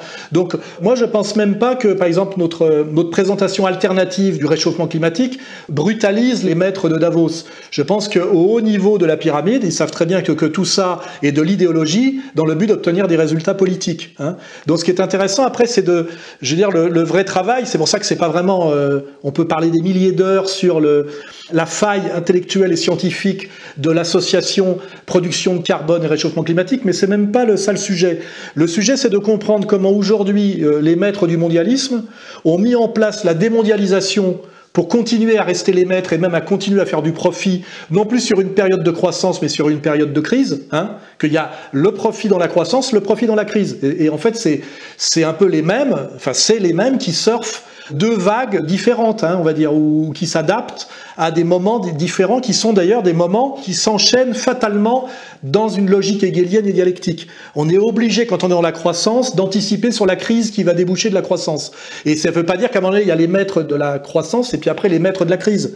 C'est les maîtres de la croissance, c'est aussi les maîtres de la crise, et eux, leur truc, c'est d'anticiper, d'avoir un tout petit coup d'avance sur le moment de déclenchement de la crise, qui d'ailleurs peuvent déclencher eux-mêmes, quand ils savent qu'il n'y a plus d'autres moyens, parce que ce coup d'avance leur permet de continuer à s'enrichir et d'augmenter leur pouvoir, non plus sur la croissance, mais sur la crise. Et pour ça, étudier la crise de 29, qu'on nous présente en général comme une mauvaise réaction du pouvoir bancaire à une bulle. Alors qu'en réalité, non, ils se sont mis d'accord pour dire qu'à ce moment-là, ils allaient raréfier l'argent, alors qu'il fallait continuer à en mettre, pour que de cette bulle naisse, comment dirais-je, une crise grave, qu'on le voit dans les raisins de la colère, qui fait que plein de mecs se balancent par les fenêtres, en général des banquiers, et que vous verrez que ça a produit une concentration du capital énorme, et surtout l'élimination de toutes les banques régionales américaines au profit de la Réserve fédérale américaine et de ses succursales, vous voyez.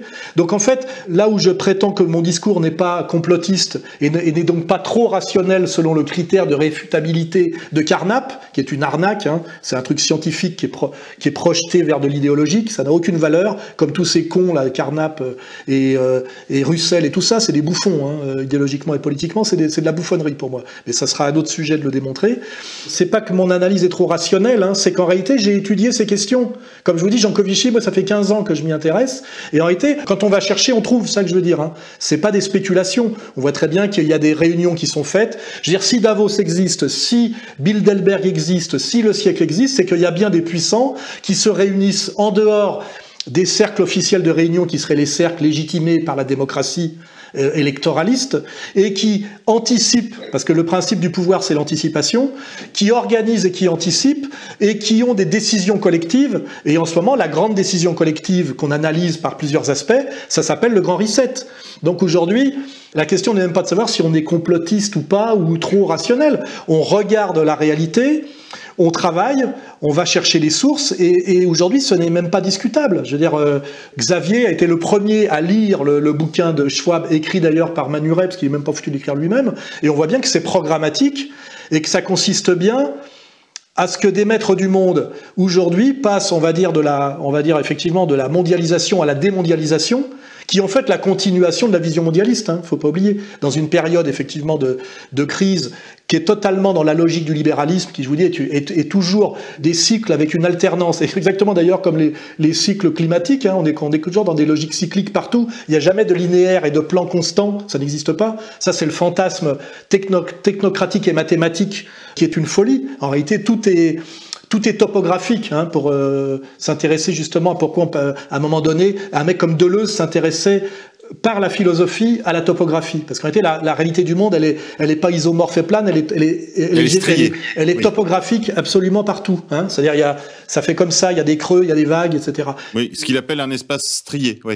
Voilà, il faut surfer ce réel, hein, et donc tantôt monter, tantôt descendre, c'est-à-dire comme un marcheur, hein, qui tantôt descend, tantôt monte, et non pas tenter à coup de, je sais pas combien, de pioche, d'araser le monde pour qu'il soit isomorphe et plan partout. Et je vous raconte que cette vision d'arasement du monde isomorphe, c'est exactement la vision de Jacques Delors et de l'Union européenne. Hein. C'est généraliser la courbure du concombre et faire en sorte que le travailleur soit le même au niveau de son idéologie, de sa pratique, de sa nourriture, de l'Estonie à l'Irlande, vous voyez, hein, faut bien comprendre, tout ça c'est dans mon prochain bouquin, hein, de voir que les mathématiques à un moment donné, pour si on veut monter d'un cran dans le débat, bon, Vincent Lapierre pourra pas comprendre, mais c'est pas grave, c'est que les mathématiques sont un outil de maîtrise du réel et de progrès, mais à un moment donné, l'idéologie mathématique se met à ne plus comprendre sur quel objet spécifique et qui la dépasse, elle travaille. Et à un moment donné, les mathématiques doivent être au service du réel, mais vouloir forcer le réel par les mathématiques et réduire le réel aux mathématiques devient quelque chose de totalitaire, de dangereux et même de fou, et je dirais d'irrationnel. C'est ça, c'est là la pensée dialectique. C'est que la raison poussée trop loin devient folle. Et on voit très bien d'ailleurs avec, si je prends un exemple très simple, l'égalitarisme, qui est une idéologie de gauche et qui est l'idéologie mondiale générale, c'est le sujet de mon livre, quand on arrive à l'égalitarisme fou où on nie la différence des sexes et qu'on arrive au LGBTisme et on arrive au fait que les gosses puissent choisir leur sexualité comme si c'était sur un marché, savoir s'ils vont être hommes, femmes ou ni hommes ni femmes, là on arrive à l'égalitarisme fou. Et c'est là où on voit bien que quand on pousse une rationalité trop loin, elle se retourne et elle s'inverse. Et qu'il faut toujours garder en lien le réel et le rationnel. C'est l'unité hegelienne du réel et du rationnel. Et là on est dans des périodes de folie pour les abrutis et de violence et de méchanceté pour les élites, hein, c'est ça que je veux dire, mais qui s'appuient sur les mêmes excès. Hein, voilà. Nous, on fait ce travail en réalité, non pas de refus du réel, non pas de contestation magique du réel ou religieuse du réel, parce que ça finit par être du magique aussi, le religieux, hein, quand on s'abrite derrière des écrits eschatologiques et uniquement ça pour se battre contre la réalité, c'est pas très bon signe non plus. Et donc, il faut faire ce travail qu'on fait nous en ce moment, hein, de se servir de l'outil de la raison pour essayer effectivement de garder la maîtrise du réel et pas de tomber dans les deux fautes qu'il faut, c'est-à-dire abandonner la raison ou confondre à un moment donné le réel avec la mathématisation intégrale, ce qui s'appelle la pensée technocratique. Et je vous parle de ça parce que c'est le sujet de mon prochain bouquin, mais c'est aussi ça que ER fait, et je pense qu'on est à peu près les seuls à le faire de façon aussi complète. Hein, voilà. Et vous voyez d'ailleurs que ça consiste pas à dire que Jancovici nous emmerde parce que c'est un techno, mais à le prendre sur son propre terrain et dire en fait finalement ce mec-là n'est même pas un mec qui maîtrise la complexité du réel par l'outil mathématique et statistique, c'est en fait un idéologue, un charlatan et d'une certaine manière un corrompu. Et moi je dis en dernière instance, je le ressens profondément quand je regarde ses conférences, c'est un peu comme Laurent Alexandre, c'est un abruti. Hein, voilà. C'est un lourdingue. Pour moi, c'est un mec, il n'est pas fin. Voilà. Et il faudrait quand même, là c'est Pascal contre Descartes, qu'on en permanence redécouvre cet esprit de finesse, hein, cet esprit dialectique. Voilà, c'est mon sujet en ce moment parce que je pense que ça devient absolument central. Et pour ça d'ailleurs, on a besoin d'être plusieurs, comme vous le voyez. On a besoin de l'intelligence de Xavier, de l'intelligence de Jérôme, hein, qui sont des intelligences complémentaires. Voilà. Et puis la mienne qui essaye de passer de l'une à l'autre de façon souvent d'ailleurs plus intuitive que scientifique. Voilà ce que je dirais pour essayer de prendre un peu plus de hauteur encore.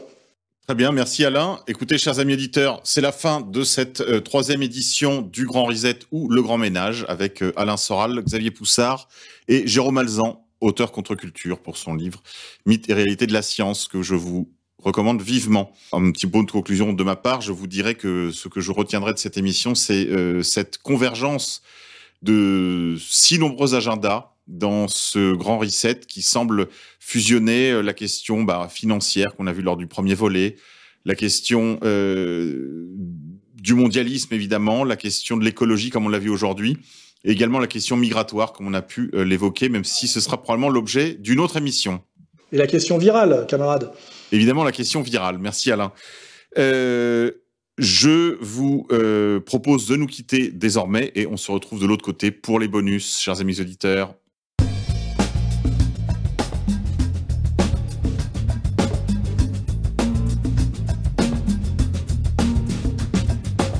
Un journaliste, sa chôme ou bien c'est une putain. Son médiocre confort justifie son tapin. Ces infos, c'est de l'excrément. Il nous exècre, donc il nous ment. Pour le choix qu'il a fait de la voir, c'est navrant. Il déteste les gens. Il déteste les gens. Chesterfield des rédactions connaissent toutes ses positions.